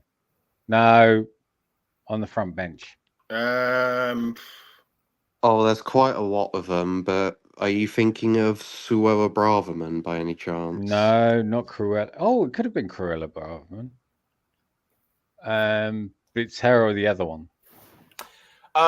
In summation, very quickly, then the IFS says that the Lib Dems want to fund a lot of their increased spending, which is to the tune of about 27 billion, mainly by taxing big businesses and banks and energy giants and all the nice populist people that I would love to go and see get taxed more. But they've said no, that's a bad idea. They're already paying enough tax anyway. It probably wouldn't raise all of the money. So there we are. That's our counterpoint to the Lib Dems' claim that everything is fully costed. Because if I read the Lib Dem page on their manifesto, it would just say these are all of our policies and we will fund all of them by doing this, and it is fully costed. To be fair, every party would say their manifesto is fully costed. Exactly. So I'm not going to bother reading the pages from the parties that say we are fully costed and this is how we are fully costed. I'm just going to go straight to someone like the IFS telling me why they might not be fully costed instead. Generally speaking, when it comes to manifesto costings, the Institute of Fiscal Studies and the Office of Budgetary Responsibility, although they don't really comment on manifestos, are the best go-to sources for it. They Even always give quite reliable. Both right-wing economic sources. They are right-wing economic sources, but they have been critical of governments that engage in insane, reckless spending that can tank economies. They trust. Yeah, I was going to say because the litmus test would be, if we're going to say, but they're right-wing sources, if the likes of Truss and all of her many tax cuts come along, were they as equally critical of that sort of thing? And if that, they were. They basically, the OBR and the IFS basically said that Truss's tax cuts were going to do the exact thing they ended up doing. They were going to tank the economy, shoot the pound through the roof, and cause direct intervention from the Bank of England, and that's exactly what happened. They've also been critical of Labour's non-existent spending plans, basically saying that they do not have enough money to do the things that they want to do, and they're either going to be faced with increasing taxes or engaging in austerity again. But if they engage in austerity again, then they will not achieve any of their anti-poverty objectives, and they will make an already precarious situation even more difficult for many people. And So I have a that- feeling that Starmer's going to do the austerity rather than the tax one. Well, I feel that perhaps they might go for like some stealth taxes or something, or at the very least, at the moment we've got the income tax bans have been frozen, haven't they? So you've got that fiscal drag, which gradually, because of inflation and wages rising, people are slowly being pulled into the higher bands. So if Labour keeps that in place as is, that could be a way that they end up gradually drawing some more money out of the taxpayer without ostensibly having raised taxes per se. But we'll get onto Labour though, because I've got the Tory one in front of us here now. Right. Curiosity, Tom, how biased are those economic things when it comes to left-wing manifestos? I mean, generally speaking, it's more or less the same. They definitely have a sort of right of centre bias when it comes to taxing and spending. They weren't particular fans of McDonald's manifesto in 2019, and they were slightly critical of the 2017 one because of the fact that there was no real costings on nationalisation, and it didn't factor in inflation when it came to welfare spending, and it also factored in George Osborne's welfare cuts within the manifesto as well, which made it kind of lose a bit of credibility. But they weren't But it also didn't include in the input that was going to create through owning that accessory, through owning that set, whether it be a utility or whatever. It didn't include that income as well. Yeah, the reason it didn't include that is because it's incredibly volatile. I mean, we've seen over the past couple years how volatile energy prices can be. Because if you would say the only reason those energy prices were volatile is because we don't generate our own jet energy. That's the only reason. I agree, but there wasn't really much discussion in 2017 manifesto about energy generation. But either way, that's 7 years ago. This is now, so it's best to focus on the present at the moment, at least for now. Anyway. And speaking of the present, we have 80 pages of Tory manifesto to condense into what I hope is less than an hour before we move on to the Labour manifesto as well. So I am going to crack on. Clear plan. Bold action, secure future. Too many words. Can't remember. 0 seats. Yeah, 0 seats. Exactly. Oh no, they've still got one safe seat. What's their safe seat? They've still got. Oh, Prime Minister's questions or question time. There we go. Yeah, question time. Well, I heard that the Scotland seats might be the only ones to survive if they get 0 seats in England and Wales. Let's start off from. Oh God, where? To be honest, if the Tories get wiped out in England, there's no fucker that's going to be standing in Scotland.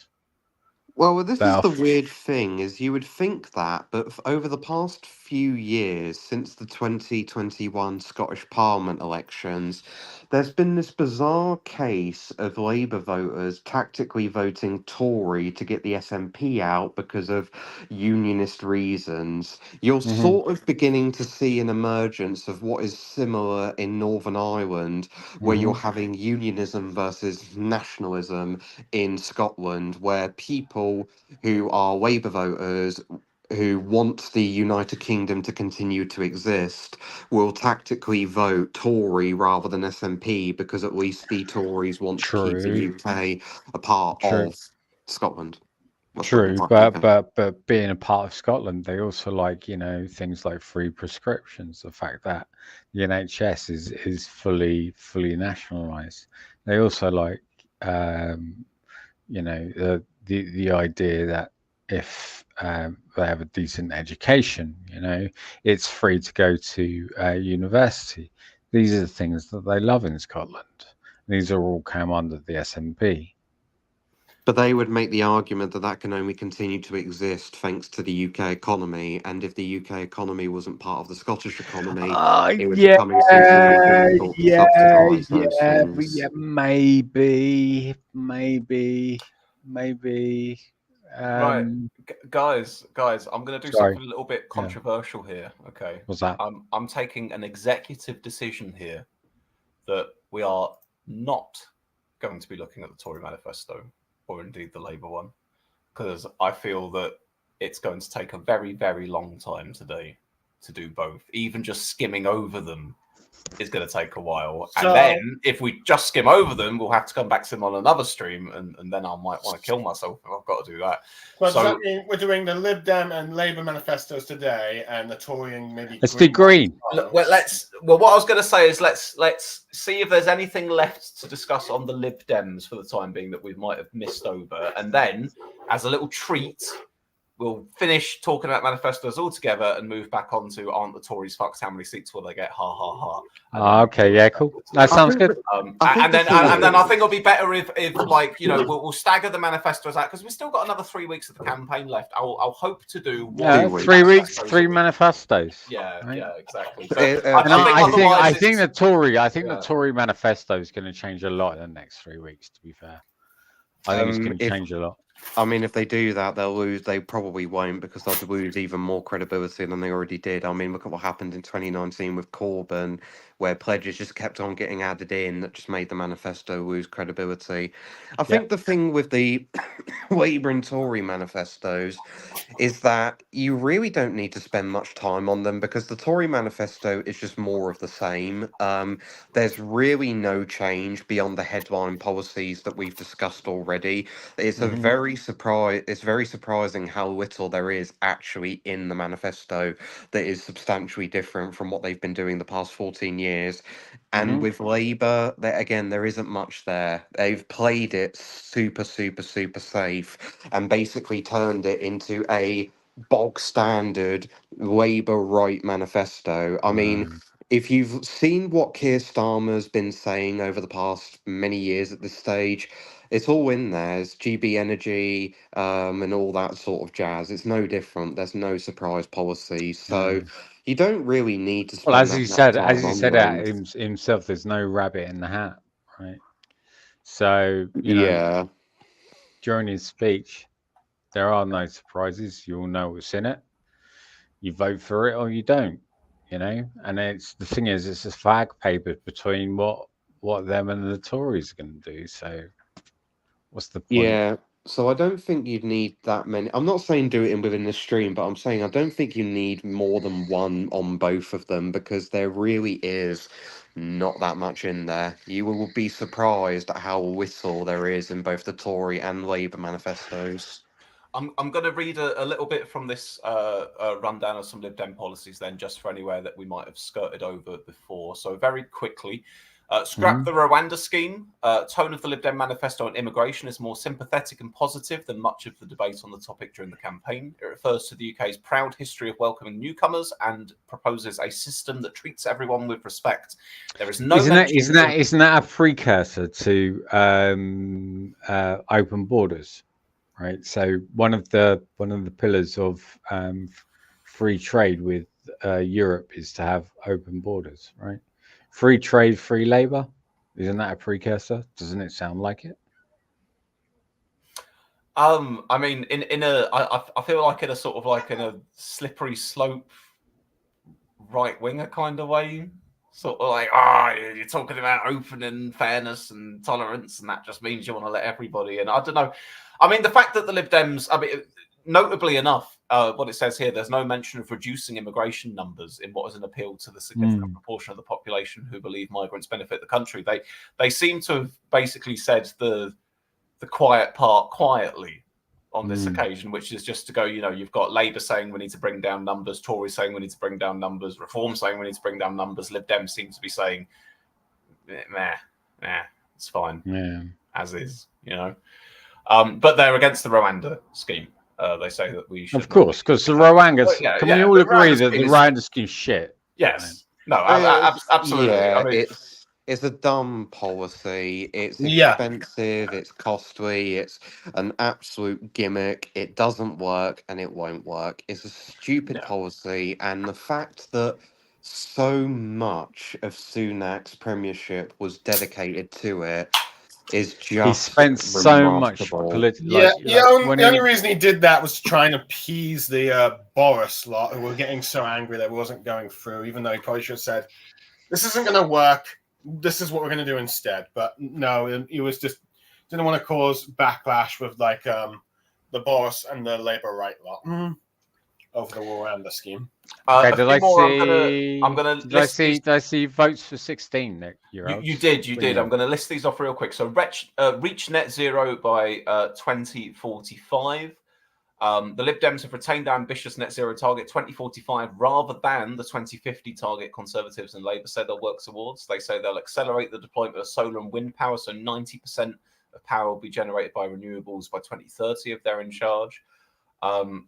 Scrap the 2-child limit. We mentioned that already. That's winning support from here on the panel.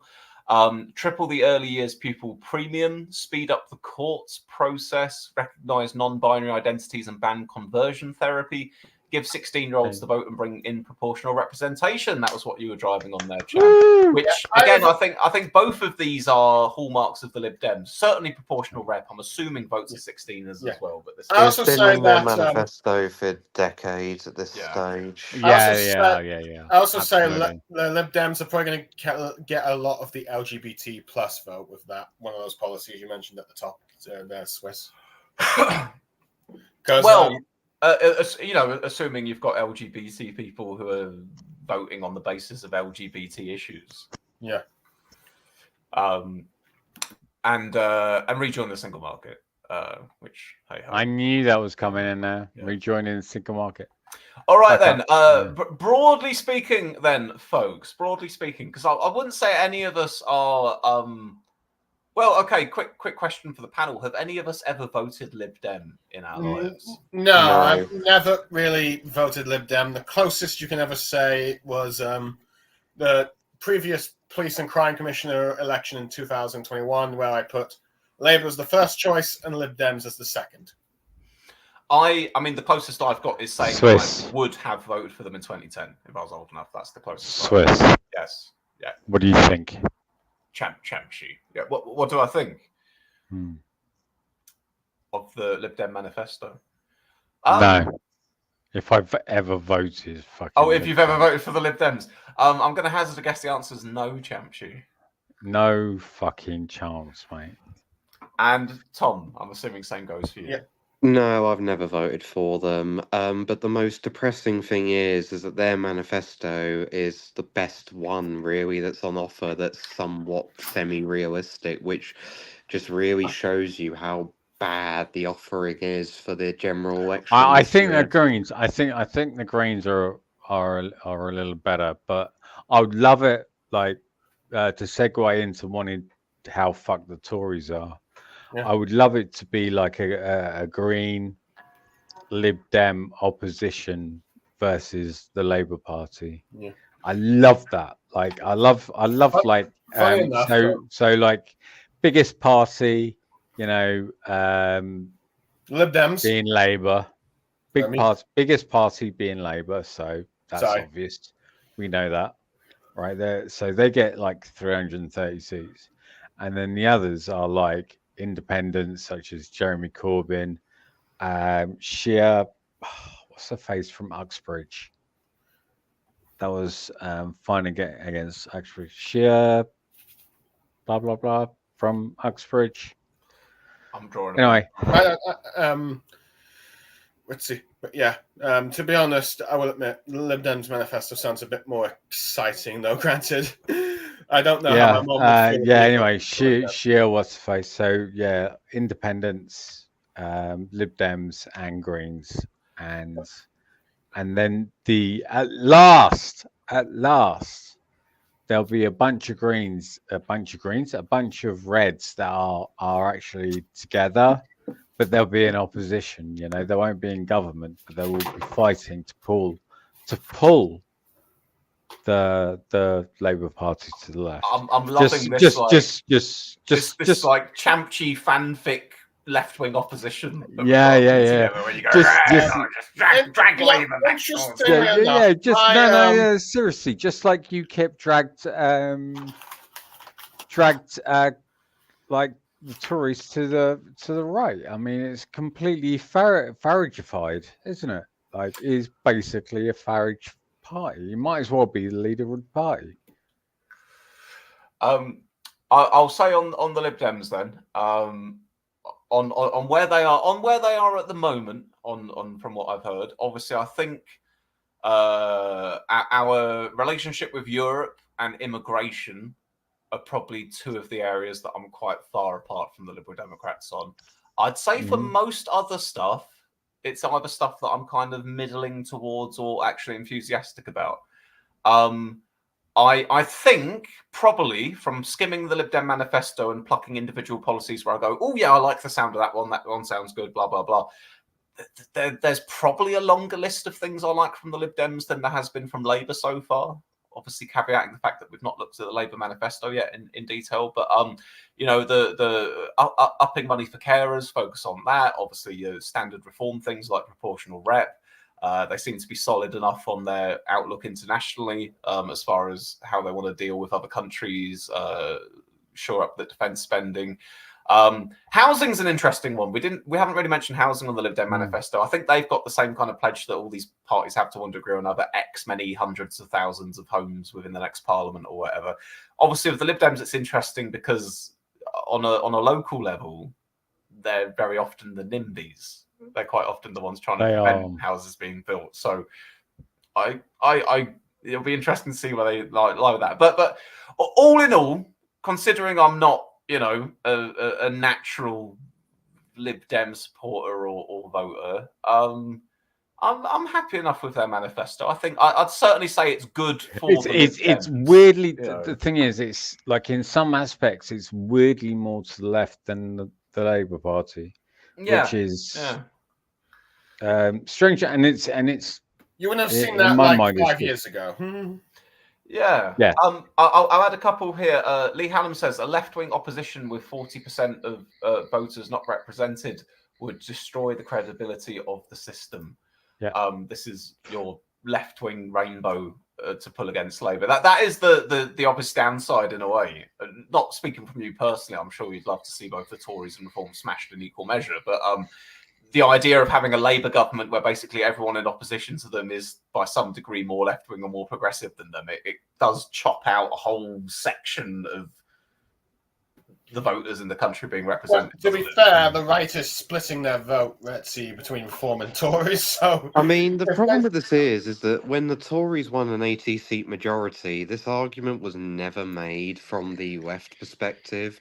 When they won an 80-seat majority with about 40% of the vote, there was never the argument of, oh, well, what about the 60% of people who didn't vote Tory? It was essentially just Boris Johnson and the Tory party can just rule over the whole country and not take into account the 60% of people who voted for them. I mean, this is the inherent problem. But they were sold on a lie of Build Back Better. But first past the post works just fine when it's mainly two parties and it's mainly swing between the two parties and blah blah blah. It's made for two parties, made for a two-party system. and it's supposed to reinforce the idea of there being two parties as well. But here where you've got two main parties, Reform polling in double digits, Lib Dems polling in double digits, all these regional parties for that matter as well who end up getting MPs. It's remarkable really. The point that you were making a second ago, Tom. Yes, you had the Tories on over 40% of the vote with an 80-seat majority. Not so much of an argument being made about that, despite the inequality of votes to representation. However, then in the absolute extreme in this scenario, say it's a Labour majority of, I don't know, getting on for nearly 200 seats or something like that, and maybe they get that off the back of 40% of the vote or even less. When all is said and done, that stretches this idea of first past the post representing fairly to its absolute breaking point, I think. Oh, I don't disagree. I mean, I'm someone who's been against first past the post for years at this stage, right? You can go back to old videos on here from like 2018-19, where I was arguing against first past the post. It's always been a dreadful electoral system that I've never liked. But I'm just saying that it's interesting that the right wing of this country never used to take into account, but what about the 40% of people who vote for a right wing party's argument when things were in their favour? It was always no, we have 43%, we've got an 80-seat majority, we will do whatever we want and everyone else will be ignored. It depends what end, what if you're on the sharp end of the stick or not, really, doesn't it? Whether you're how you feel about how first question. Do you think if Farage and the Tories, with Reform and Tories, merged together, do you think that Farage will continue to support PR, we support just first past the post? Oh, Farage already supports PR, I think. He does. But will he done for switch? years. Will he change his mind? I think it would probably Probably. depend whether or not he viewed it as being advantageous or not. I think it would depend on the amount of seats that Reform actually got. Because I mean, there's a chance that they'd get like 4 or 5 million votes, right? And from that, they'll probably get 2 or 3 seats. I'm not sure Lee Anderson will keep his seat. I can see. No, I think he will. You think he'll keep his seat? If you look at what that area is like, if you look at people who do vox popping there, you will not be surprised about, one, why Lee Anderson is the MP, and two, that he would win his seat as a Reform candidate. It is fair enough. A super hard right area that Ashfield is. Fair enough. Labour came third there in 2019. If they continue and they get like 2-3 seats, say if Lee Anderson keeps his seat, and say if Garage keeps his, not keep his seat, actually gains his seat in wherever it is in the Clacton. south, Clacton on the Sea, then of course they're going to support it. And with the plethora of other parties that are going to be involved, such as Greens are going to have more than one seat. They're probably going to have 2+. I'm just going to say 2 because I think Brighton and Hove should be safe, but without Caroline Lucas, it's going to be a bit dodgy. But I think Bristol Central, their MP is really, really good. So, 2+, and then you got a couple of independents, Jeremy Corbyn being one of them.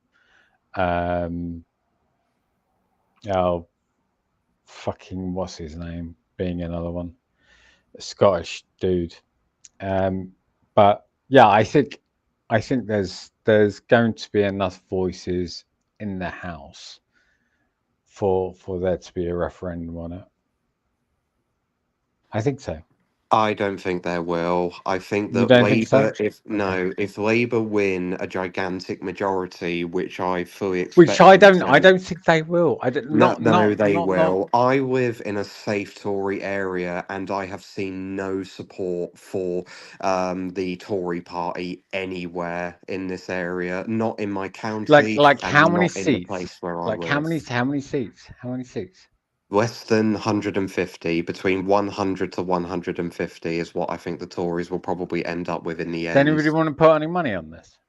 No, I don't bet, just as a rule. You're tempting me now. But no, I mean, I know how bad things have deteriorated for them across the whole country.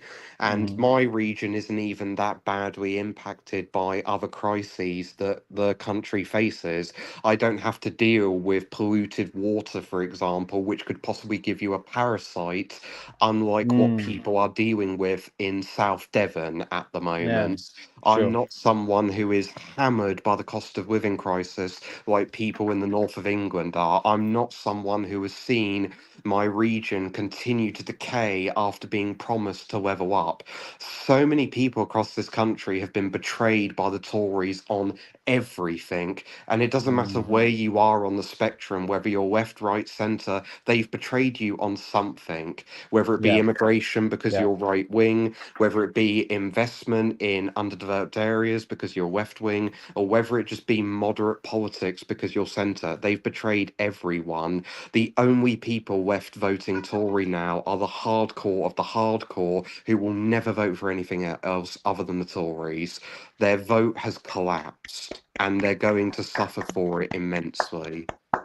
That was probably the best, what do we call it, speech? Oh, Tom's good at his speeches. He flows when he gets into it. When he gets into it, nice one, Tom. What I want to ask all of you guys, because I'm going to look to wrap up the stream shortly. Famous last words, always. But for a little bit of fun at the end of today's stream, I'm going to ask you a light-hearted question here in the chat from Cameron Hickman. Cameron Hickman asks, would you rather vote Reform or Workers' Party?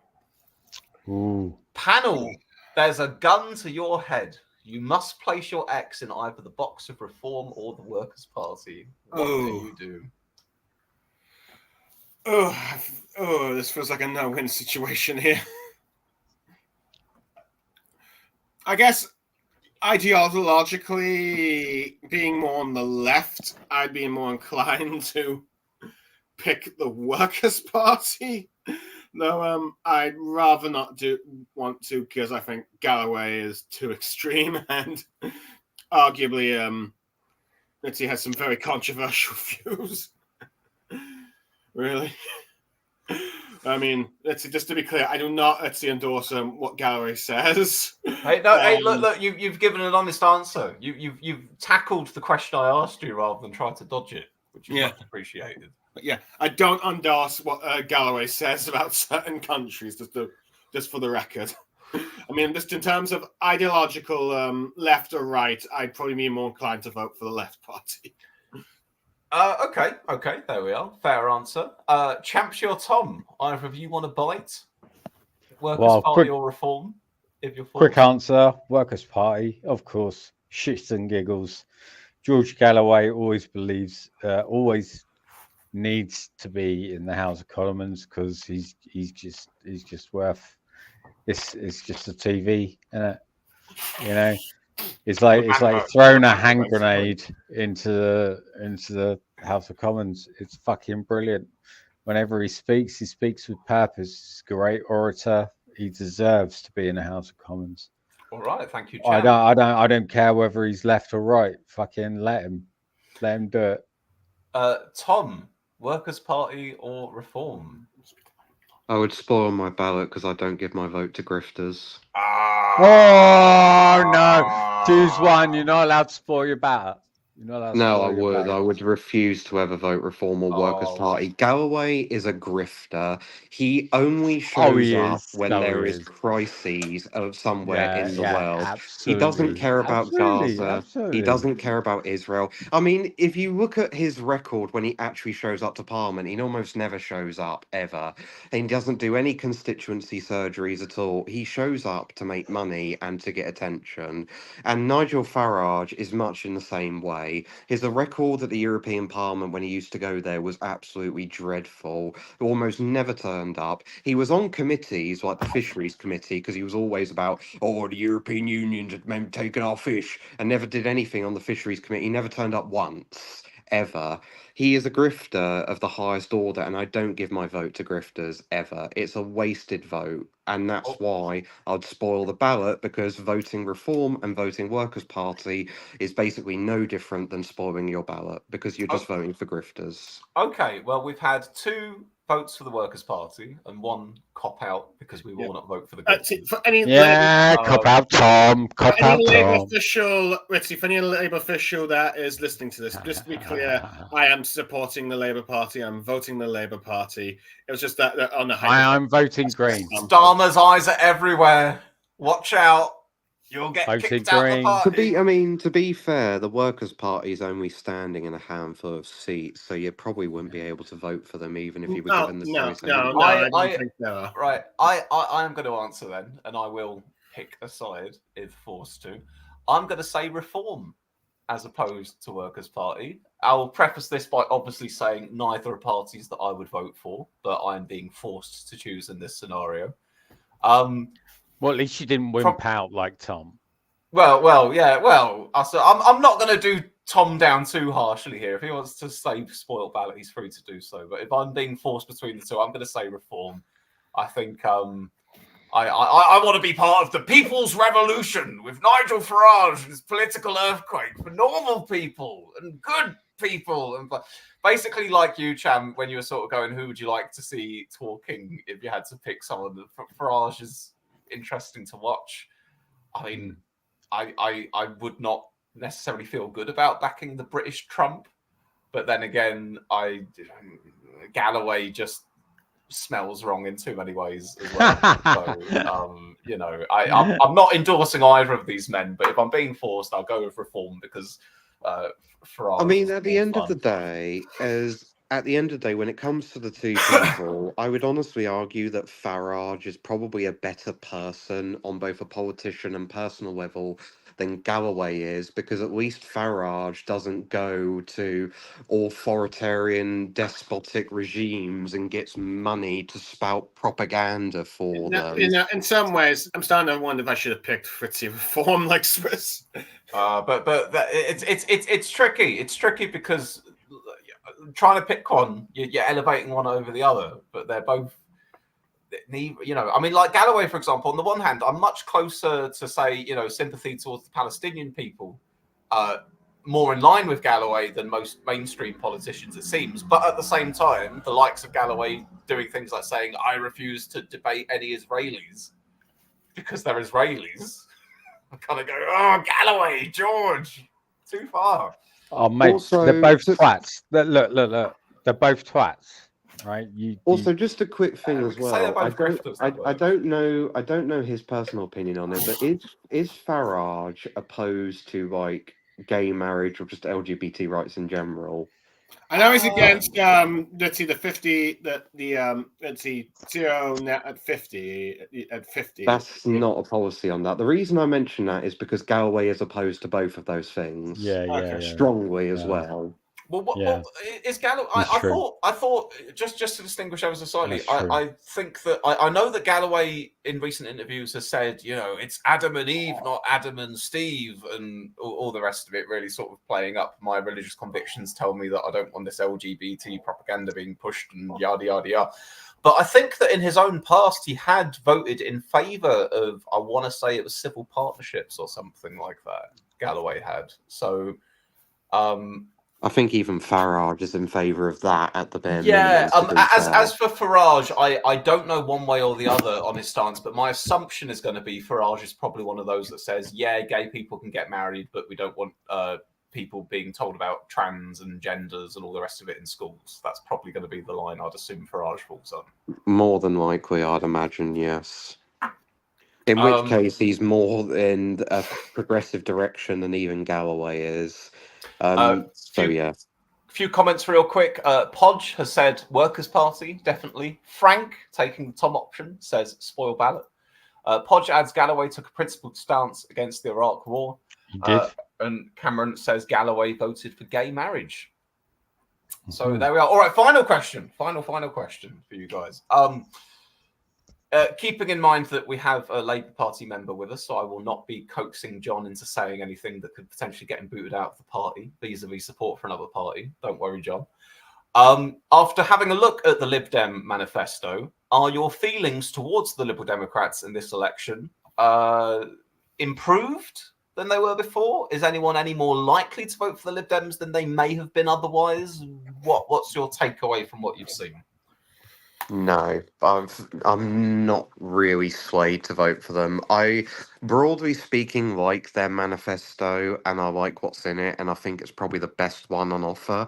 But at the end of the day, They've got no chance of winning in my seat, so it's a wasted vote to vote for them. And I don't think they go far enough with what needs to be done, especially on economic issues. So no, I wouldn't vote for them myself. Okay, fair play. If there was like a I guess you could say if we were like on something like single transferable vote, I probably would have put them as like my third or second option, but Labour would be my first. Okie doke. And Cham, were you? Are you eligible overseas to vote in our elections, or do you have It's my to final year. Your final year of being allowed to vote? Yeah. It's 15 years. But apparently that's been extended by one of the, I can't remember if it was Green or by the Lib Dems, but as an expat, it's 15 years. Apparently it'd be uncapped. So, yes, actually, I'm totally disillusioned with Labour for a number of reasons. So Labour are done. So anyone but Labour right now. I think Greens I'll probably vote for. I don't, apart from the weed thing, I don't really see. Which we didn't find the mention of in the Lib Dem Manifesto. I heard Ed Davey like talking about it on the radio, and he's like, "Oh yeah, that strong skunk. Yeah, we can't have any of that on the street. So yeah, we'll just have like normal weed and stuff." And it's just like, yeah, we can't have any of that strong skunk. Is this the way that Davey talks when he does his interview? I'm off to go jump on a bouncy castle to raise awareness of pension poverty. I'm going to paddle on a board to show how much shit is floating in the water. Oh shit, I fell off. I'm going to do a giant bong hit in the middle of Hyde Park on 420 to tell everyone about our policy on Canada. All right. So what you're saying, Cham, you're saying anyone but Labour, obviously with your default positions being counting the right wingers out, obviously anyway. So you're pretty much leaning most likely Green, but you've got an affectionate eye for the Lib Dems this year, have you? Well, yeah. I mean, we've got 2.5 weeks left, so let's see how it all plans out. I'm still waiting for Ed Davey to make a twat out of himself. Who was the hamster? Yeah, I know. Who was the hamster? That was Richard Hammond. No, Lib Dems that talked about God and. Oh, Tim Farron. Tim Farron. Yeah, I'm still waiting for him to pull the Tim Farron. Or who was the head girl? Is Tim Farron still running as an MP? Yeah, Swinson. Yeah. No, not anymore. He stood down. He's not running for an MP anymore. He was there with Ed Davey at the paddleboard stunt, though. He was. Photographs of Farron in the wall. Yeah. So it's either, it's probably going to be Green. I mean, I really like the Green people. And I don't give enough shit on TV. So, yeah, it's probably going to be Green. But all right, I think, to be honest, with the election, I think we've essentially reached the end point of it now, because the Euros have started and people are going to pay attention to that rather than the election campaign. That's a point, and the first game kicks off in 3.5 hours. Yeah. So people will be paying attention to that instead, which I don't blame people for. But even before that happened, the interest in this election was extremely low key compared to all the other ones I've seen. And the main theme that I get across everything that I see is just one of apathy. People just don't care. People just don't have any feeling to the actual election that's going on. And the biggest party that I see people wanting to vote for is the not voting party. Because people just don't want to vote for anybody. Yeah, it's like 30% Conservative, 30% Labour, and then 60% fucking apathy. Well, bullshit, man. Well, in the last two snap elections, on the left, in 2017, you had Corbyn with his manifesto and campaign that energized that voter base. And then in 2019, you had, for the Conservatives, Boris Johnson, who energized that voting base, as well as Leave voters. For like, well, there was the main difference. There was the main difference between what Corbyn tried to do and what Keir Starmer's trying to do. Yeah, right? but what Corbyn did, and I think did quite successfully. Granted, he wasn't successful, but during 2017 to 2019, is what he did is he tried to expand the electorship, right? Rather than what Keir Starmer is trying to do, is he's trying to steal electorship. So electors that already exist that vote for other parties, such as Conservatives. He's trying to steal Conservative voters, and that's why he's moved so far to the right. That's what I think. Anyway. Well, that's arguably what he's done. But speaking of that, Starmer and Sunak are just pretty much two sides of the same coin. It's just that for Labour, their biggest, well, at least that's as many people view them. But the only biggest difference is arguably that everyone's more pissed off and angry at the Tories, while let's see, Starmer hasn't really done anything that has angered the electorate, just at least not yet. The problem also is as well, and I think another reason why so much disengagement has been driven by this election is because basically no one of note is really putting forward a positive, realistic vision that people can believe in. The Tory campaign has been apocalyptically bad. Like, I didn't think it could have been as bad as it has been, but it has been, where every single day is just one bad thing after the next that just never improves for them ever. Now, Tom, in fairness, there was that week where Labour were tripping over themselves with Diane Abbott, where I think maybe we got 48 hours in the news cycle where the Tories did. Yeah, but even that week, people thought the Tories had a bad week and not Labour by a majority, which just really shows you even when Labour had their one bad week, people were still like, yeah, Tories suck. So it's like, this election has essentially just been a stasis election because we knew the polls haven't changed since Liz Truss's mini budget. They were 20 points ahead when that happened, and they're 20 points ahead now. They just haven't shifted at all since then, and people have made up their minds long ago. And the main thing that people have said is that get the Tories out no matter what. That is essentially people's viewpoint at this stage. And even when Labour lose vote share, the Tories lose just as much, if not more so, in the opinion polling. So it just really shows that it's an apathy election. It's an election where everyone knows what the result is going to be, some kind of massive Labour majority, and that's basically it. All right. I've got a bet for you. I've got a bet. Come on. Yeah. Fine. Go first. Okay. So, I think voter turnout is going to be less than 60%. I don't disagree. I think the turnout will be even lower than that, to be honest. I think it will be between 55 to 59. I was going to say 57 then. Go on. 57 is also another one as well. I think that this will be the lowest turnout of an election since 2001, which was 59% back then, and it was the lowest turnout for an election, I believe, ever. Right. I can see it being lower than that, to be honest. Given that we're all on the same page about turnout. John, what were you going to say?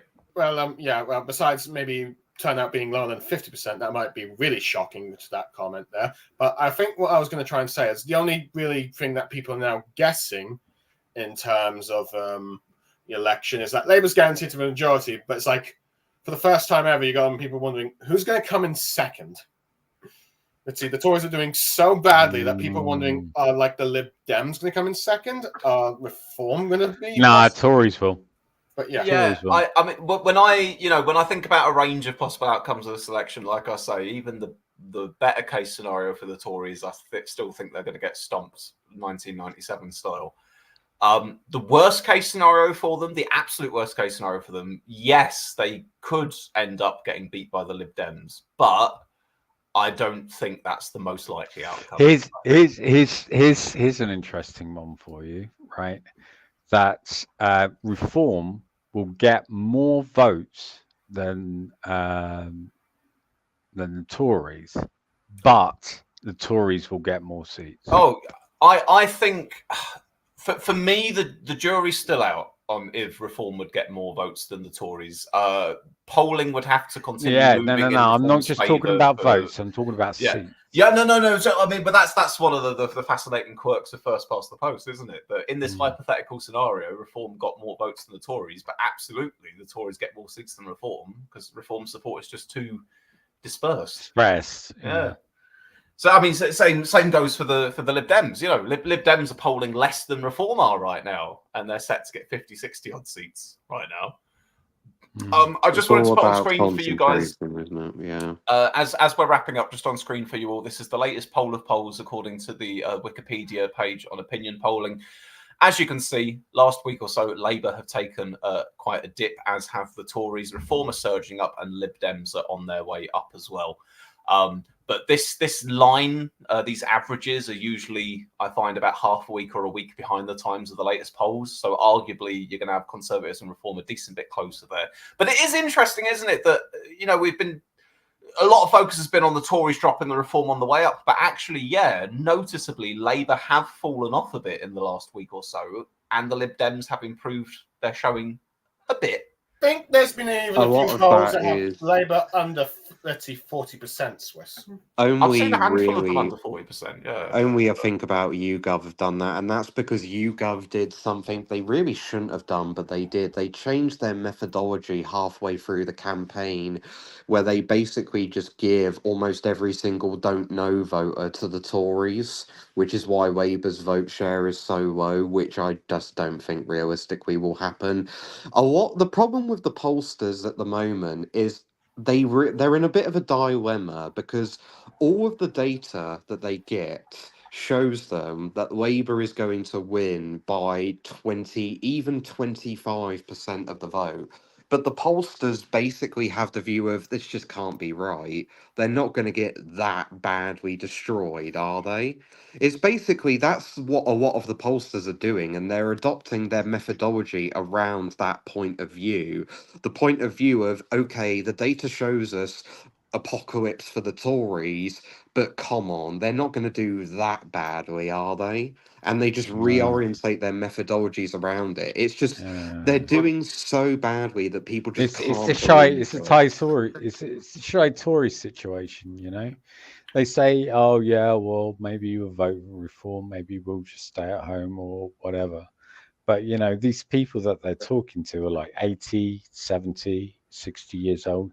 They always go and vote, and when it comes down to it, they vote Tory, right? So they do. You know, this is why the you know, one of the most successful political but parties. I would say that the difference with it is compared to what usually happens is one, there's Reform, and that is actually gaining a lot of votes from the Tories.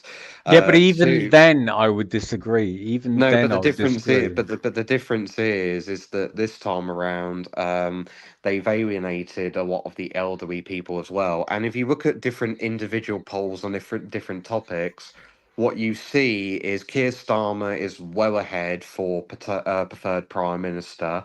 Labour is ahead on every single issue. Even on issues that the Tories would naturally win on, like economy, crime, and immigration and defence, Labour's ahead of them by miles. And 80% of people believe that the government doesn't deserve to be elected again. They believe it deserves to lose. And 25, and this is a statistic which was incredibly surprising for me, is 25% 2019 voters believe that the Tory party should get 0 seats at the election, which, again, none of these are things that happen under normal circumstances. The Tory vote has just disintegrated The only people left are the hardcore of the hardcore at this stage. And I really don't think that the shy Tory vote exists anymore. And I honestly think there is a greater chance of a shy reform vote than there is a shy Tory vote. If only because reform have far more toxicity associated with them, but not that much unpopularity in terms of what they stand for associated with them. I want to make a final point, and then I want to finish the stream, guys. Yep. I'll just say that as learned behaviour over my time following politics, I've tended to have to learn the hard way not to underestimate the Tories. That more often than not, push comes to shove, they do a few points better than I imagine, the polls narrow more than I imagine, yada, yada, yada. The past year or so, and especially this election campaign, everything that's been put in front of me has actually been pointing in the other direction. I've not been willing to believe the by-election wins against the Tories would be as big as they have been, and yet they have. I thought that the polls would have narrowed when Sunak took over, and they did not. I thought maybe the polls would have narrowed when the election campaign started. It has not. All these MRP polls that are coming out are pointing to the Tories, some of which in such apocalyptic, like double-digit numbers of MPs. I feel as if my general modus operandi that I've learned over the years has been not to underestimate the Tories. However, this specific election, every sign is pointing in the opposite direction to me now. It's actually that they'll do worse than we think they might. I think any chance that they had of recovering was probably shattered with the D-Day fiasco. Yes. More than yes, likely, I would agree with you there. I'd say that up until the D-Day fiasco, they'd not had a great start to the campaign, but there was room for it to change a bit, maybe. But I think the fact that Rishi Sunak then went on TV and lied about it, which for me just made me irk a bit. What did he say in terms of lying about it? Well, he said this was planned before the election. Right, and this was set in stone. But the thing that he did for ITV1 was about the election. Right. So right. How can these two things be true? So piecing together what I've heard, apparently it was much prior to the election that he'd already said he wasn't going to turn up to the event for the entire day. That apparently it was the French were having to negotiate with him to try and get him to come to the amount of it that he did. This is just what I've heard. So if you imagine before the election even happens, Rishi had always gone, right, I wasn't going to do the whole day doing D-Day. I was going to go off and do other stuff. Yeah. Election comes around and then that thing gets put in the calendar to say, right, and the thing that I am doing the afternoon of D-Day is going to be this ITV election interview. But what that doesn't change is the absolute nonsense of the idea that he was going to miss some of it in the first place, or that he picked ITV interview to go do instead. Whatever way you slice it, it was the abysmal choice. Yeah, it was bullshit. However the planning was. Yeah, and he lied about it, and yeah. Right, I'll do. How many seats? Tories, how many seats? Quick. Right, okay. I will give you an estimate, but I will add that my estimate is prone to change many times during the next few weeks, even when I want to. Okay. So I will give you my estimate in just a second. Panel, I'll give you a chance to think about yours as well. Final few comments here. Liberal Zardos, they would have done. This is Tories recovering if Farage hadn't jumped into the fray at the last minute. Arguably, I agree to a degree at least. Dillhouse says, me not voting for Keith was also planned before the election, and that's also going to come true. And Liberal Zardos says, one wonders if Sunak's only reason for the election surprise was specifically to wrong foot reform. I've heard a lot about that being the aim, and obviously that aim has ultimately faltered. Chamchi, you want a prediction of seats? Do you not? Tory seats, mostly. Tory seats, of course, yeah. Okay, I'll give it to you in the form of Tory seats. Right now, then, my nowcast of how many seats the Tories going to get is, I'm going to go with 90. Oh, okay. I'm going to say 90. Yeah. For me, I would probably say between 100, 150, closer to 100 than 150. I think at this stage, if they get above 150 seats, even if it's just 151, that will be a tremendous achievement for them. But at this stage, I just don't think it will happen. I think they will have their worst result since 1906. For me, it depends on the vote share. If they get like 25 to 30, I think they'll be more around the 150 or maybe slightly below it. But if they get something like 20 to 20, below 25, I think they could be double digits, so probably around 90, like you said, Swiss. Okay. I honestly, I think because of the shy Tory thing and people hate change, I think they're going to get above 110. I'm with Tom on this, between 110 150, I think. Okay. All right then. Well, we'll I think reconvene again a couple weeks further down the line and see if any of us think any differently or not. I think you should write it down, Swiss, mate. Well, luckily this is being recorded. Oh, really? Is it? I think You never told me this was recorded. What are you talking about? I think that the other thing to note about the I think the thing to note about the Tory situation as well is that the ground game that the Tories have is really just non-existent. Because if you know how election campaigns work, and I was involved in one in 2019, so I know broadly how they work. Hey, I was involved in an election campaign in 2019 as well. Yeah, but that was as an independent. This was of a political party, and the way parties do it is a bit different from independents. Yeah. Typically, the way it works is you have local councillors within an area who, through local campaigning for the local elections, as well as general council work, will get an idea of particular areas that they're in. They get a general idea of how people vote, what people are thinking of, and what they are going to potentially do come the election. So what they often do is they get together with a campaign team and they basically direct people where to go. They say this area is most likely to vote Tory, this area is most likely to vote Labour, this area is a swing area, so go to the swing area and basically speak to people there, and they tell you exactly what to say. They give you a whole list of points to choose from. They give you policies that the party has put forward, and they walk you through it. Especially if you're a new campaigner, they'll take you to an area which is very sympathetic to begin with, and then they'll ease you into the more difficult areas. And if things do become a bit too difficult, they'll either move you away and put someone in more experience, or they'll get the local councillor to do it. The problem is with the Tories is they have lost so many councillors over the past couple years, lost 500 in the locals this year and lost 1,000 in the locals before that, that their ground game has essentially been severely damaged, that they just don't have the councillors in the areas that they need to campaign in to help them with campaigning.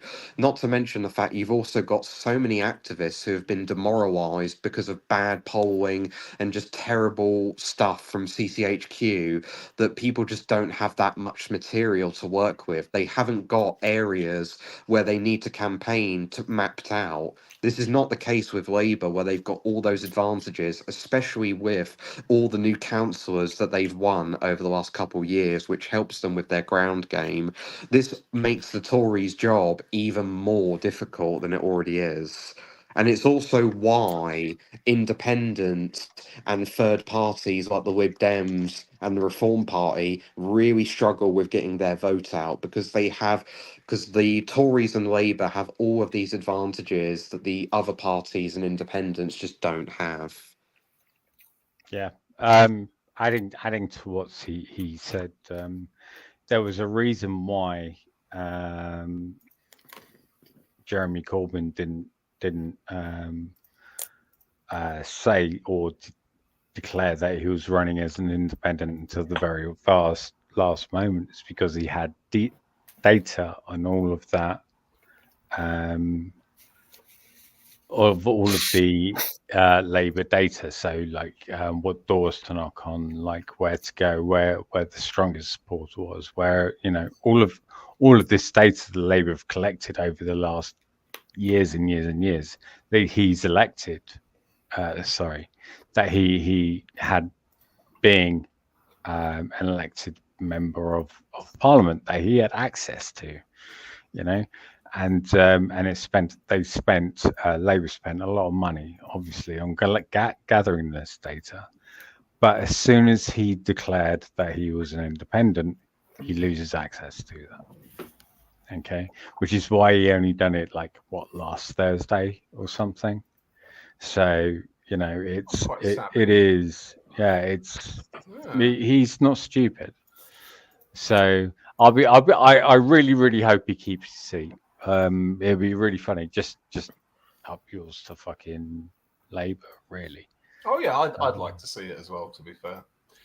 Right, Cham, Tom, John, and all the dear viewers in the chat, thank you very much for joining us for today. We've done the Lib Dem Manifesto, most of it, some of it at the very least. We'll have a look at some of the other ones, some other point down the line. We've got, oh God, how long left? 2.5 weeks to go till the election? Yeah, about 2.5 weeks. There's plenty of things that could happen. Strap in, boys and girls. Right then, you guys enjoy the rest of your Sundays, and I'll be watching the England match. Football, England. All right, see you, Swiss. Catch you later, Goodbye. guys. Goodbye. Bye, everybody.